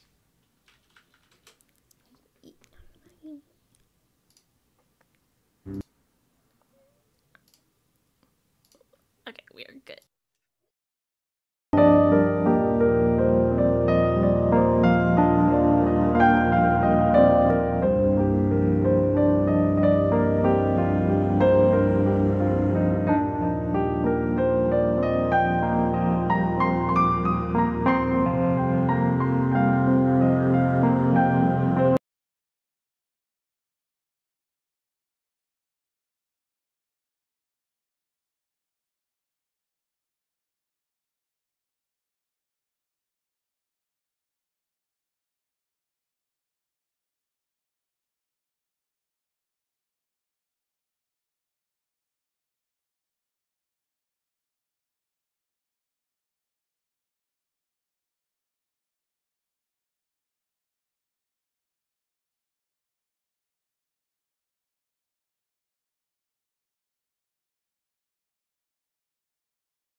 The heck back, everybody. We are here once again to play some more Pasión de las Pasiones. Yeah. It's time for the second half of our drama. So where we left off, we were just having some moments between people. Some scheming was going on, and we're gonna see how those schemes continue. So let's pick up the drama at Two's place, because after that little date gone wrong in the Selvatica, I imagine that Two needs to unwind before going back to work and getting at whatever that thing is that Ismael needs him to get. So what do we see when Two comes back to his apartment? Oh well, no, actually, Two is coming back to his apartment because that's the last place. That's where his jacket is, where the note that he's supposed to be finding is. Ah, yes. So he's coming back like very red-eyed, like sort of sniveling a little bit, just walking down this long, like DS9 space station hallway, this gray hallway with like little blue lights all the way down. And he comes up to his apartment, and like the audience knows Two's apartment. Two's apartment is like a 1-bedroom studio type apartment. It's very small. And it's like it's pretty well decorated, but simply like he picked the best of the Target collection. Oh my god! Two loves shopping at fucking Cracker. No, Cracker. No, Cracker Crate and Barrel. Crate and Barrel. Can't get rid of them country grits. Everything is made of crackers. Oh no! Let me get a breakfast sandwich. I'll also buy a rocking chair. One of those wooden peg solitaire puzzles. In the future, it's called Crate and Cracker and Barrel. Let me get 6 of those biscuits and half a dozen of those. No. Chicken and dumplings.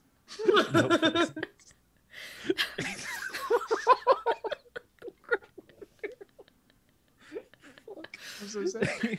So it's clearly low budget intentionally is his apartment, and it's like pretty it's it's dimly lit. Like two opens like the sliding space feature doors and walks in and like sort of starts immediately like going through this pile of like dirty laundry that he clearly has not been addressed, which is normal for him.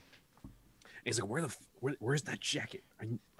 God damn it. And he's like clearly like trying to distract himself from this really embarrassing moment by like diving into work. And also trying to not get fired because he had that note at home. Mm-hmm. Yeah. This is where I would ask to spot something, but we all know that there's nothing to spot here. Like two does find the jacket and like sort of like rifles through the pockets, like goes through the inside pockets. It's like, where was it? No, come on. Oh, Yeah, we see like this is the jacket that you had that had the exact, like this is where the note was tucked in the jacket pocket, and you see the note is not there, and there's no way. You're like going back in your mind. We like it's that kind of dun dun dun where the camera gets closer on each of the dunts with the white flash, and you're like looking up, kind of at the camera, like just past the camera, like wait, no, did I? And you're kind of running through your routine. There's no way. There's no way you lost it. It was there. You haven't worn this jacket in a week. Someone had to have taken it. There's She's no like, other no, way. I didn't lose it, and like starts ripping the lining out of this fucking jacket. Just like, Yeah, no. yeah. This poor baby. who was here? We get like this flashback to the last time Nikhil was at the apartment.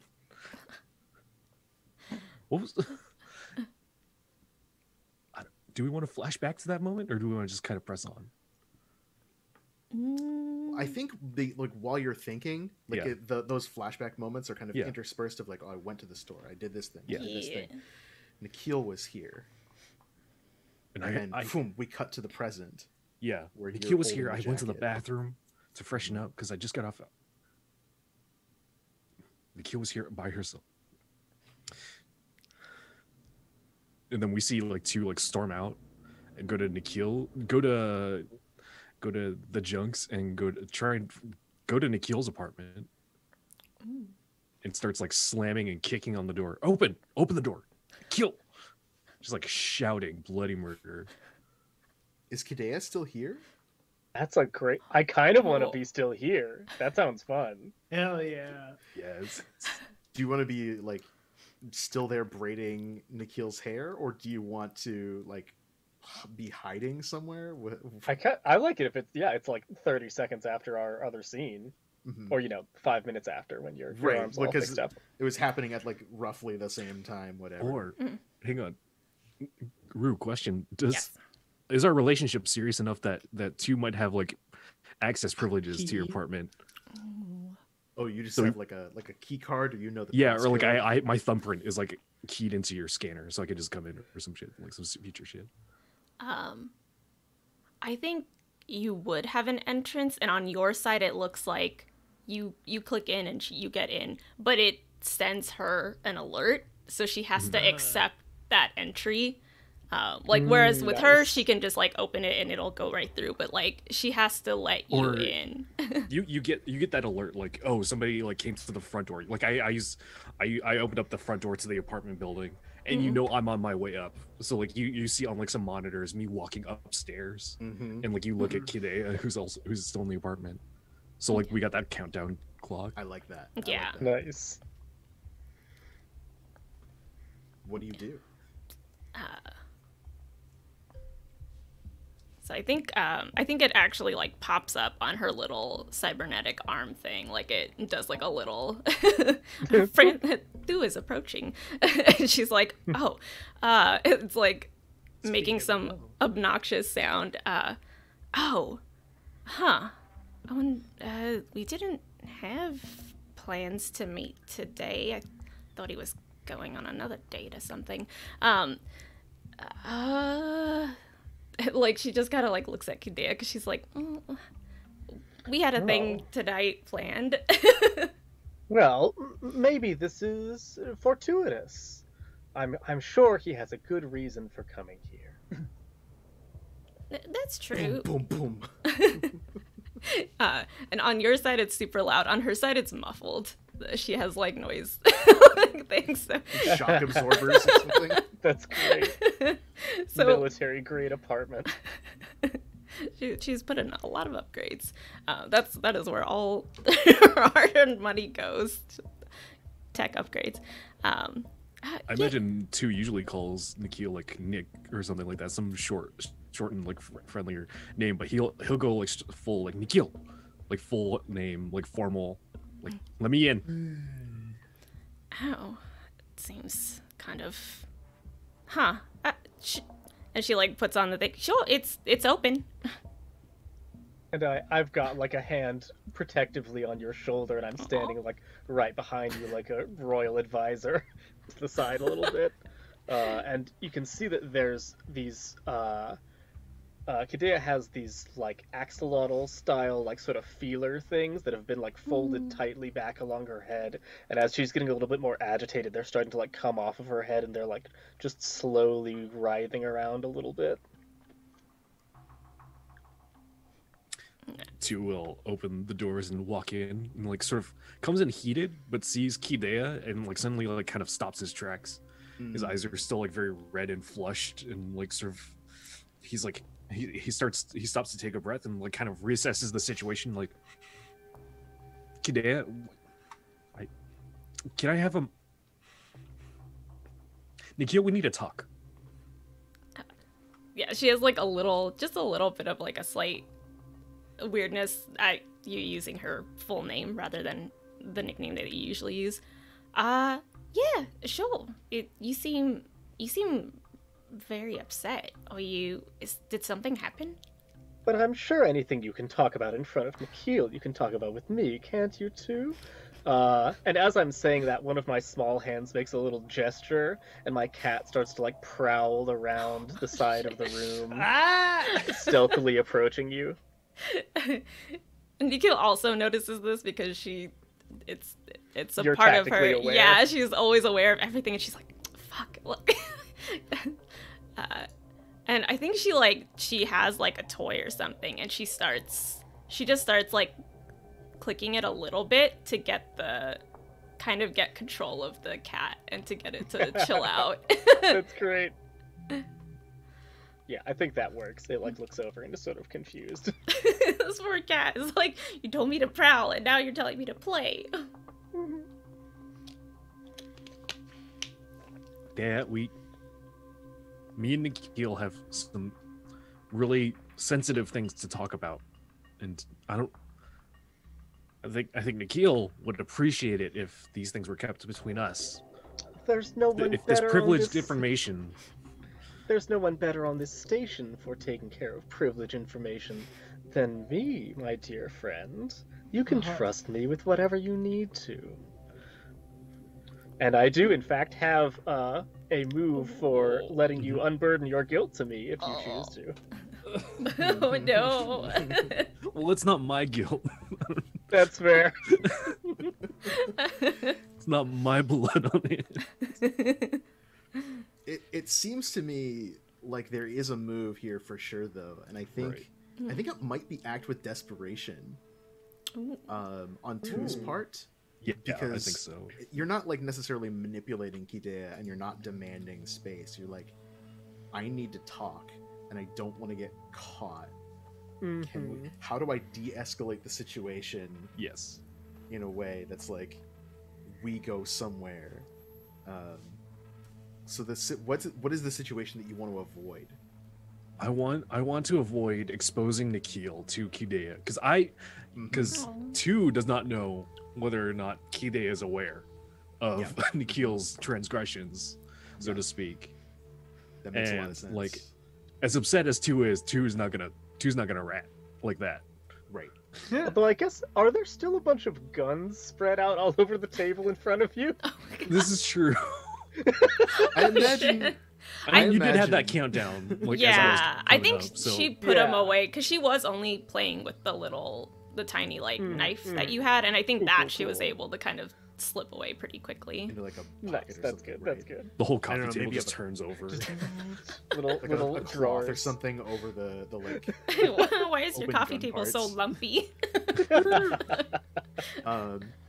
So are you doing this for love? I think yes I don't or no. think so. I think this is a work thing because like it's not out of love to win back Kieran right now because that's clearly a dead end at this point, and he too is very upset at Nikhil for, as he's assuming, has jumped to the conclusion that they've stolen it and also kills people for a living.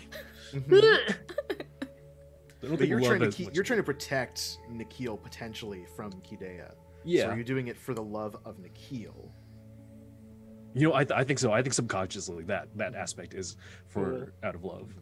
And are you doing it for vengeance? Vengeance. I don't think it's vengeance yet. No. No. Spite maybe, but vengeance and Yeah. spite are close but not same. You're 100% in over your head right now, though. Yes, Yeah. 100%. So go ahead and roll an add 2. Yeah, and Nikhil is not my current love interest, unfortunately, so I do not get a carryover of +1. +2, 2d6. That is an 8. Okay, Ooh, so on a nice. 7 to 9, I will offer you a worse outcome or an ugly choice. Interesting. What would it take to get Kidea to leave? I think probably if Nikhil asked me to do it very sincerely, that I would. Hmm. Yeah. So I think that is. Oh, the and moment- maybe if she showed the like, I've got this little gun ready that you gave me. Yeah, I think you can. The only way you can get yourself alone in this Mhm. situation is to have like Nikhil make the order, because you can see you're interrupting something. It's like you're asking Kidea. Maybe you realize that you should be asking Nikhil, like, "Hey, Yeah. no, for real. This is serious." And I think the outcome overall is like you feel the cat brush up behind you, Oh, no. of like you sense this danger that like even if Kidea leaves you alone, Right. Kidea knows that you're up to something, Nikhil's up to something. You've already kind of played your hand one way or another. Right. Cool. Nikhil, we've got to talk about some work things. So your work history, so to speak. Clean up some things. What? Yeah, I think the work history would hit on Nikhil's like thought process, because I don't think that they normally talk about her work. Like I think she very much like kind of wishy-washy, is like I did like freelance for like several years. Yeah, you're Well, telling you freelance for that magazine, you know? she has like a moment where she's like, the puns, like that's not you. It's a little on the nose, but okay, whatever. I used to think my puns were cute. I keep one with it together. Don't tell everybody. Yeah, so she'll turn to Gidea and is like, I think I think I need to talk to Tu alone. Obviously, he's super upset. Oops.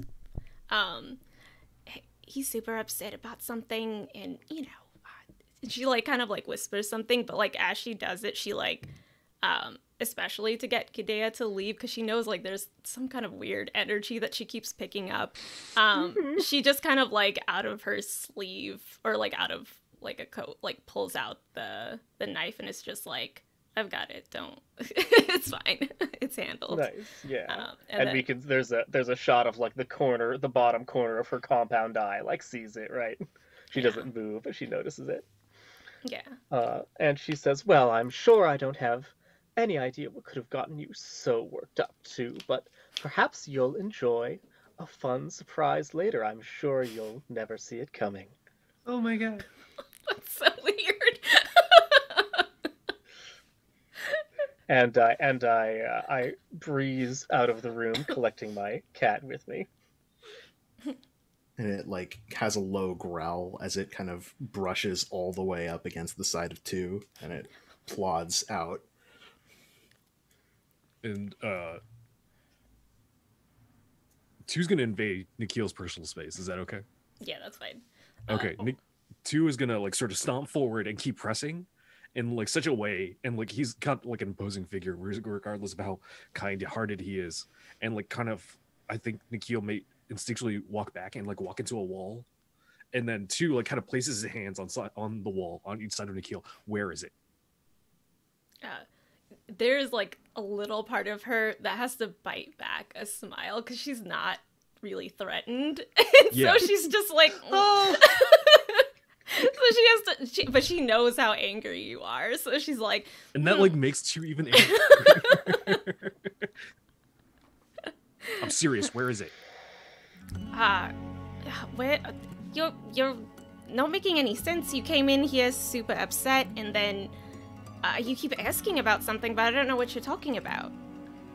The contract. The It was in my contract. jacket. I left you alone in my room. You left me alone in your room. Oh, and then she like is like thinking about it, but is unconsciously like tugging at a pocket, and then she's like, Mhm. this contract. The one where Ismael contracted you to kill the mayor? Yeah, that one. And I- go for it. I think that's a move. Yeah. Because we've established that this is the note. The note exists. The note is an assassination contract. It connects Ismael to Nikhil as like, I hired you to kill someone. We didn't know who it was, but this is the flashback specifically. Like, you killed the previous mayor. As part of our backstory, we established that the last mayor was recently written out of the show towards the end of the last season. So this 2 is saying, I have proof here. I had. Had proof. Mark a condition too, and then Okay. roll with however No. many conditions you have marked, Fuck. which I believe is +2. Yes, with this is now 2. I think I'm gonna add. I'm gonna take cornered as my new condition. So I'm hopeless and cornered. Okay. Let's see. Oh, no, this is not accusing something. This is a flashback. Yep. Reveal a shocking truth. Oh, nuts! That's a 7. Okay. On a hit, the news is staggering. Before acting against you, Nikhil must act with desperation. Ooh. Oh. On a 7 to 9, choose one. You have unequivocal evidence that this is true. The shocking truth gives you rightful claim to something they value, or you introduce a shocking new character who has your back. Hmm. Interesting. I mean, it's clearly we have evidence that it's true. Right. Because like the evidence is in the scene. Yeah. So like you snatch the letter out and you pull it open, and Yeah. like that's the camera zooms in and it's like here, boom, boom, like Guy Ritchie style, the text Yeah. dun dun dun dun from the desk of His Royal Yeah. Highness Bearer of the Nine Light. Yeah, We might get like contracts. Ismail contracts Nikhil to kill, like, remove this person or it's in like a as much hollow puck, language. and it's got like video evidence of the hit, and like this is brand new footage for the show, and it shows Nikhil taking out the mayor. Oh, it's the confirmation puck. Oh, Yeah. dang. Yes. Ooh. Ah. Oh, that's so good. Oh What my does it look god. like? Yeah. Nikhil, what's your style? How do you like? How did you take- kill the mayor? Ooh. I think. I'm trying to think if this should be incorporated into how she lost her arm. How long ago would this is like just the end of last Like season? the end of last season. Yeah, this was the big gala upset. I think it was in the season finale. Was Yeah. the season So, like, finale. Okay. Diegetically, weeks to months ago. Okay. Yes, within the narrative. All right, then I think we can just bake it into the story of her arm getting messed up also. So like when we see the flashback of this, she's going after there's like a couple of very quick scenes where it's just her watching her mark, and every once in a while you see another person also kind of coincidentally there watching the mayor too, and she's like, fuck, someone else has the same mark, and it's like someone who's like very messily doing it, like it's obvious they've never really done a mark before, like someone else has hired this really green person, so there's a few times where she like causes distractions so that they don't get caught also, because she's like, oh, this like freaking green person that doesn't know what the hell they're doing, and they have to take out the fucking mayor. And so she like causes like things to happen because the person is like doing like really weird movie stereotypical things, like they've got a baseball hat and she's like, oh my god. Like she's like working as a waitress and she's just like, this fucking imbecile. And she goes into like the final place. They're in like a warehouse kind of looking place, and it's like a junkyard, so there's like things that'll crash down, and there's like sliding doors everywhere, and there's a point where she's aiming for it and the other person's aiming. She's just got like a gun, like one of her Betty guns that she's like pulled out, and they're about to walk through a sliding door that she's staked this place out a couple of times, so she knows some of the doors stick and they don't like slide properly, and then they'll slide super hard, and so she like pushes them out of the way so that they don't get hit with the sliding door because it's stuck and it's about to like slide super hard down into it. But as she does that, it causes her arm to get caught in it, and like she knows it's coming because she's like, if I push this, there's no way I'll get my hand out in time.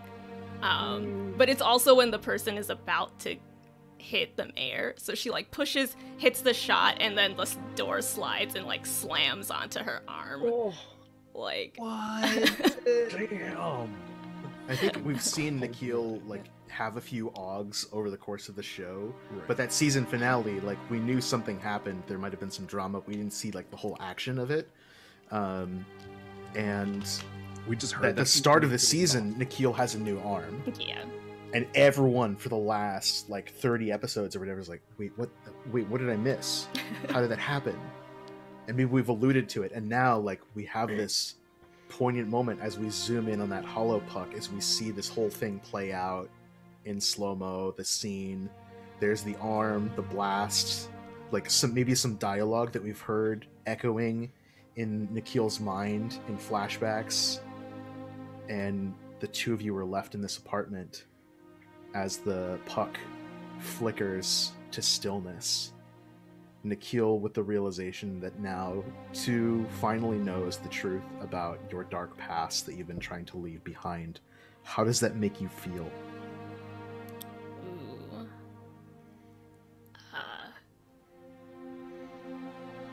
I think it just makes her feel really heavy with this burden. Like, this was the one person that didn't see her in this particular way. And so she's just like, there's no part of her life where she's really able to escape from that particular person. Like, I think with 2, she was able to be like, oh, I'm just some fucking maintenance worker, just some person, and she's just like, she like kind of flickers it off, and she's like, it really hurt when that thing hit my arm. I think I blacked out. she's like trying to like make it into like a levity. Like she's like, it's a funny story now. Oh my god. God, that kid You was know, it really so hurt when I funny. watched that and found out you've been lying to me this whole time.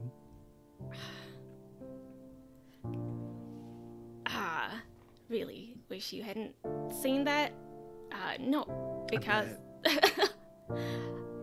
because I don't know, I didn't want you to know about that. I left it behind. But also, the more you know about stuff like that, the more it ropes you into it. It's safer if you don't know. It's safer if only I know, and I can just protect you. Oh, was it safe to introduce you to my family? Was it safe to that now they know you exist? I mean, it's safer because of Was it me. safe for you to let me continue working for Prince Ismael, knowing that he conducts hits on political figures on this station? I mean, there are a lot of people on this station that conduct hits on other people. I have a lot of clients, or did. I was very good at my job. Look, you can either go through the station not knowing that this is happening in the background and get taken out because you're in the way, or you could know me and I can protect you and keep you safe. So now I'm supposed to lie. And when Espadon comes and asks me about somebody else who's dead, and if the prince has something to do with it, or if I know anything about it, I was just supposed to lie to them. To the fucking Jagoffs. I'm sorry. I didn't want you to know about this. And I don't know. I tried. This is why I don't get involved with people that aren't in this business. Yeah, but you did. I know. You were just so kind, and I don't know. I kept. Oh, so you could take advantage of me. Is that what you thought? No. I don't know. I kept telling myself that it would just be one more day, and then I would end it off, and I would. But it's just. I care about you so much. It's so hard to walk away. All right. Are you currently dressed to impress, Nikhil? Ooh.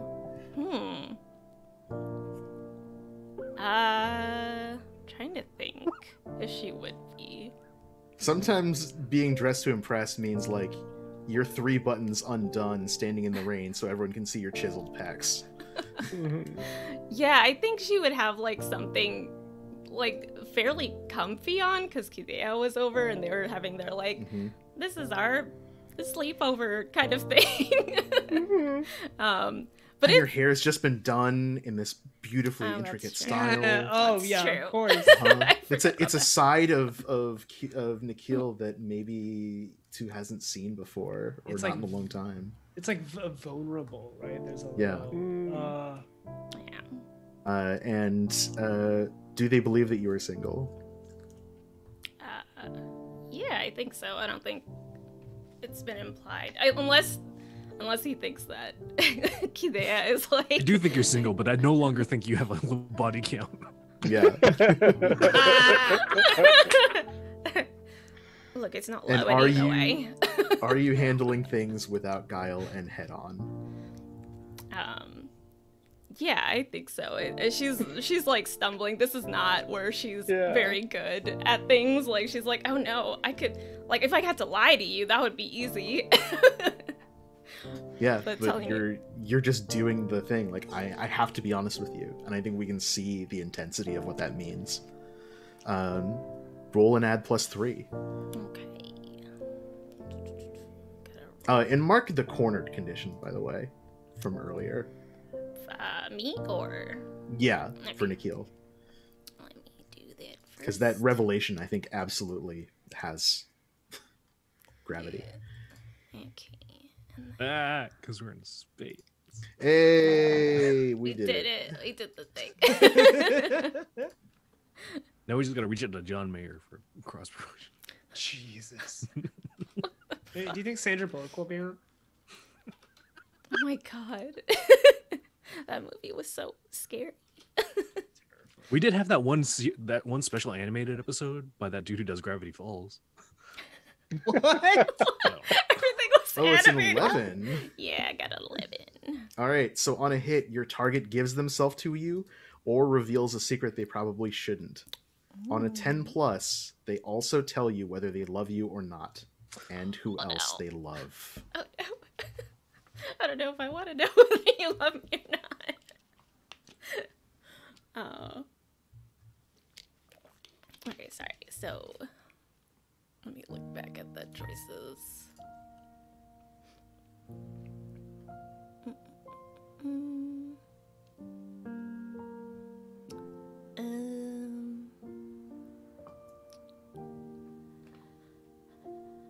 I think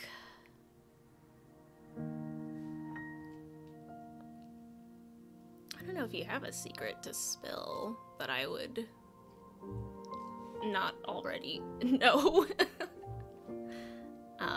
Well, I'm sure everyone has secrets. yeah, Yeah, we that's can make true. something up. That's Mhm. true. We've got 80 episodes of That's true. content to make up. Mm-hmm. Or it's just kisses. It could just be kisses. It can just be kisses. I'm We could like just have that I'm passionate the make it. abuela in the living room. Like, It could just be kisses. You're just like on the Just TV. kiss. You got the It's two not abuelas it. on your shoulder. One says besos, and the other says What does the other God. say? the other Douglas? says fucking murder. Oh no, that would be too easy. Make a new secret where his body's buried.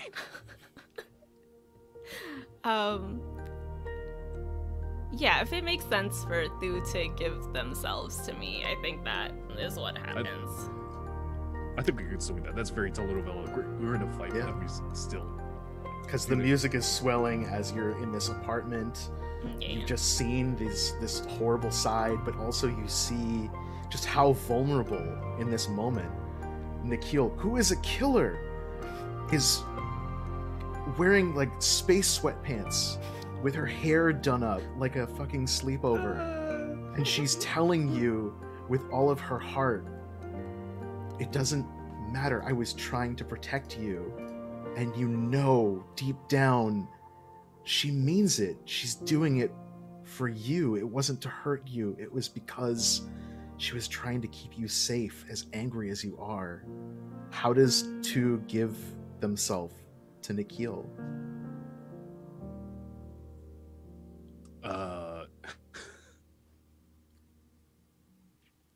I think they've been like pacing the room like since they got the puck, and then they go back to that like pitting them against the wall like sort of situation, and like they go in for that deep kiss, and kind of lift them up a little bit and like move over to a separate room and like fade out. You also, in the process of this, have to tell Nikhil whether you love her or not, and who else you love. Yeah, we cut to like the moments after the cigarette, the space vapes in bed. And The tobacco industry is still ruling. It's still fucking. Just- They figured out a way. ripping that cotton. We may or may not be sponsored by Juul. It's still just Jewel.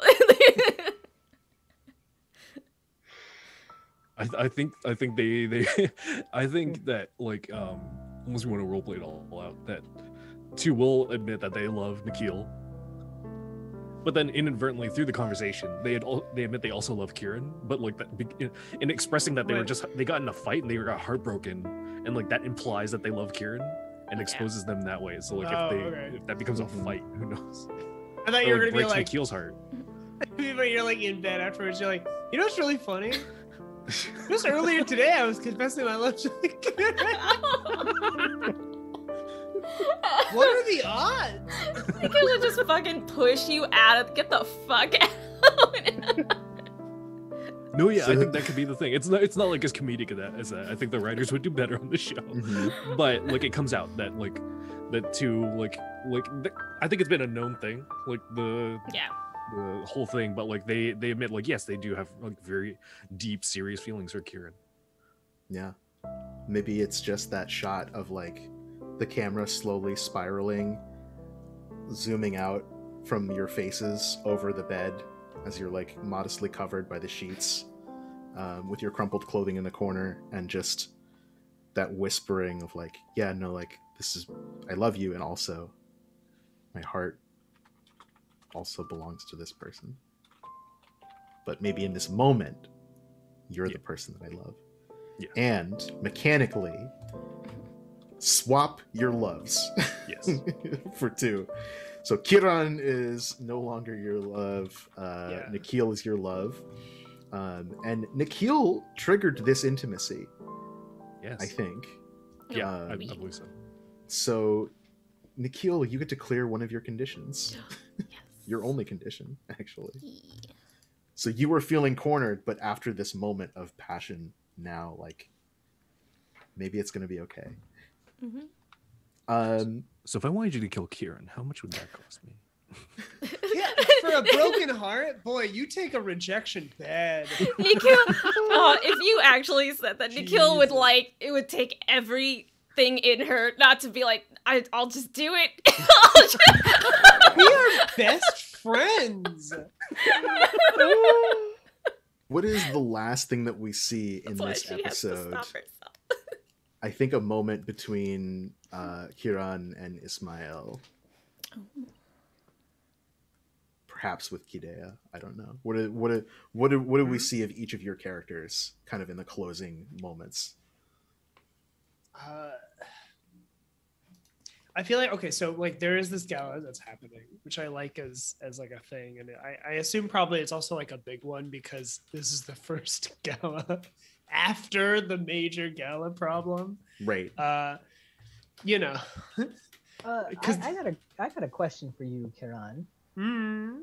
Who wanted you to steal that contract or expose it?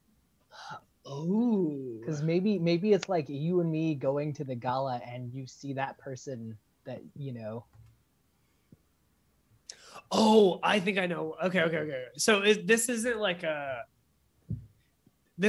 coming up next. This is like a. This is the closing of the episode. This is the closing. Yeah. Yeah. It's So like I the think. dun dun dun. Okay. I think for Kieran, like, and if you're good with this, JR, like, we're hanging out. It's like night. Maybe we fooled around or something like that, like afterwards. Got the like TV L in bed where my Yeah. chest is exposed, but you know I've got like the the Like up to modesty here. sheet. yeah, I'll come right up to you. Like But, cuddled up like a kid. But like It's cold in space. but then We like don't got space you heaters. see a message kind of ring, and I think like Kieran has like a bracelet, like a really pretty minimal bracelet that like flashes up that kind of acts as her cell phone or whatever, you know what I mean? And she just kind of looks over, and it's on like the bedside, and it reads like, "Will they all be there tomorrow?" Kind of like it's like or like some other like very like, you know, that like, oh, somebody had asked her to like make sure that everyone kind of is aware of the situation. It's like she like quickly turns it off. I think that's Kieran's kind of end.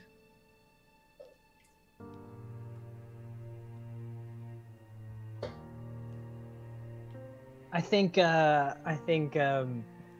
later at night in one of his rooms, and viewers of the audience will have seen that there are 6 rooms that the prince has all to himself on the space station, which he complains is a beggar's allowance.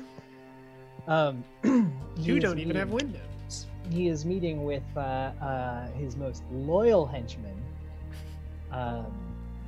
Rosencrantz and Guildenstern, who we'll see more of in future episodes, I'm sure. One of them is a robot. One of them is like, imagine if two were, instead of a slab of beef, if they were someone who was like the rude to their Reno, basically, you know, like the someone who would look like Rue's, like either a younger or two's younger sibling or like sidekick, that kind of that's Rosencrantz. Fucking twins. Oh, Not it's Two's. twins. It's Two's clone that they thought they killed, but was like horrifically burned. Oh my god! Has amnesia. Oh my Everything's in motion now. All that's left is to make sure that you two ensure the pieces fall into place. I've a gala to prepare. Rosencrantz, Guildenstern, you know what to do. Send in my tailors, please. I'll need 7 different outfits.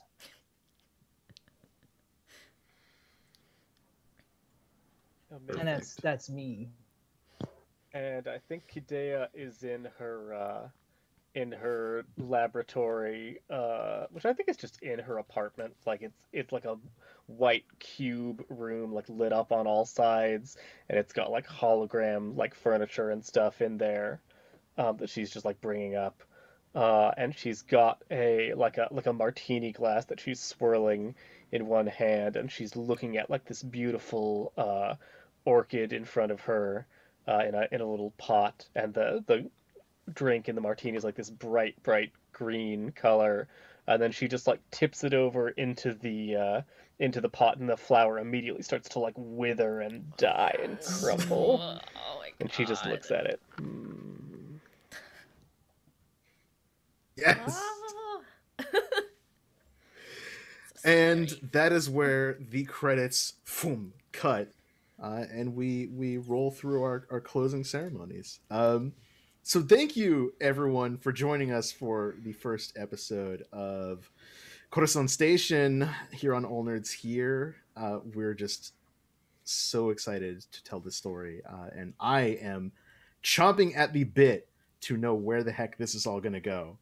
I'm very excited.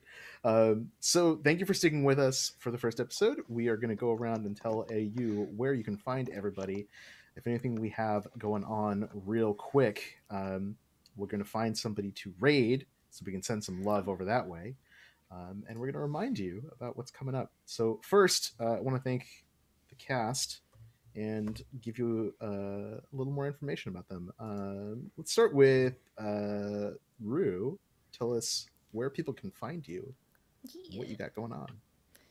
Hey everyone, I'm Rue. I've been Nikhil, whose pronouns are she, her. You can find me on Twitter at Cherry Drop. I have a couple different things going on. I will be in the upcoming Unbreakable Revolution and as a setting for Grasping Nettles TTRPG coming out soonish. I'm also going to be on the Musafirs podcast, also coming out in some future time period. And I'm the resident producer here, and also for Valor Live, which has their season coming up this week, an interim season starting on Saturday from 1 to 4 Pacific. And I think that's everything on my end. Fantastic. Moving on, Alex, where can people find you? What do you got going on? Hi everybody, you can find me on Twitter at a Fractal Dragon, and I design games at fractaldragon.itch.io. I am also on the Forever GM podcast. We're playing The End of the World, and I have a character based on my pet rat, Alphonse, who is pretty great, and so far has not come to any harm. We'll see how things go in the future episodes. I'm like, oh no, be safe, buddy. It'll be fine. And I also have the game design podcast Unplaytested. We just put out a wonderful game that we designed with Adira Slattery called The Simple Job, which is about playing the bumbling burglars from Home Alone, which was an absolute joy to write. And you can check out the podcast episode where we made that. And You can also see the recording of us playing it the other week on our YouTube, or probably still on our Twitch. So check that out as well at the Unplaytested YouTube or website, has everything. Right on. Next up, we've got Viditya. Hey everybody, I'm Viditya. You can find me on Twitter at Viditya Valetti. You can buy my games at vidityavaletti.itch.io. Follow me on Twitch and at Patreon at those respective sites / Viditya Valetti. And I will also be, you can look for my work also in Grasping Nettles. I'm writing a setting for that as well. And also Hibernation Games, which is a fun thing. No, none of these Kickstarters are active anymore.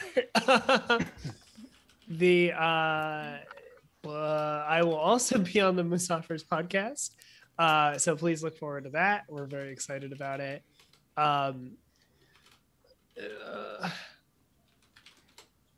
That's it. That's it for now, I suppose. That's it for now. JR. Hey, it's me, JR. You can find the RPG articles I write at belloflostsouls.net, but you can also find some of the stuff I've written in the Role Player's Guide to Heists. I have some other things that I'm working on right now, but I cannot talk about them. And I'm not on any other podcasts. I don't know what's up with that. You better get on that, podcast producers. You're missing out on all this. All of this. I mean, I guess it's a podcast, it's an audio, so you're missing out on all this, really. Fabulous. And we got Kevin. Hey, I'm Kevin. You can find me on Twitter and the places to unfollow and report my accounts. You can the last thing I worked on that came out was like a shitposty lyric game that's available on mariabumby.itch.io, which is Dual Nations, an Avatar inspired face-off game, which you should go check out. By that, we made it in response to some shitpost vid made at like 3 a.m. on a Tuesday, and it's good. Go pay Maria for that. Or you can find me on Iron Banner, just losing my shit. Excellent. And I am Simon. You can find me on Twitter at Lucha Libris. I publish tabletop role-playing games at colorspraygames.itch.io. I am a professional GM for Magpie Games. If you go to magpiegames.com/curated-play, you can find out how you can get linked up with me or many other fantastic GMs running games like Bluebeard's Bride and Masks and the upcoming Root role-playing game, which I'm writing a little something for. Look forward to that in a couple months. I am also a voice actor for the Penumbra Podcast, which is a queer sci-fi and fantasy audio drama. Just had its season finale. Go check that out at the Penumbra Pod, thepenumbrapodcast.com if you want to see yourself represented in stories. And I'm also going to be on a Sunday show here on All Nerds Here. Come back at Sunday, 3 p.m. Eastern for the debut of Sunflower Street Plays For the Dungeon. We are playing For the Dungeon, which is a lighthearted slapstick fantasy role-playing game, but we're also playing puppets. So we're using puppets who are playing the game as monsters. It's a layered meta thing. So if you want to see bananas meta jokes and puppets, come on back on Sunday for that. It's going to be absolutely off the walls. I'm looking forward to it, and I hope that you are too. So with all of that being said, we are going to go raid Nilly, friend of the cast, associate of the cast, Destiny streamer extraordinaire. Nilly is going to be playing some Destiny, so we are going to go over there and show her some love, get your emotes out, get your hype ready, show them what we all do out here. Thank you once again for tuning in for our debut episode. We hope that you stick with us for the whole run.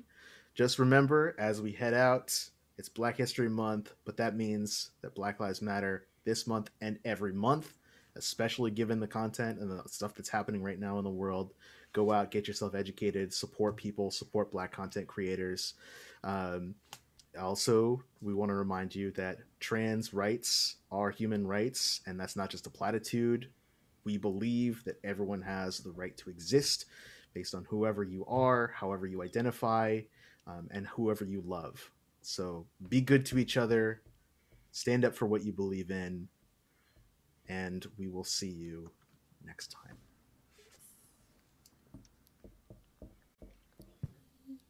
All right, it should go over to Ray.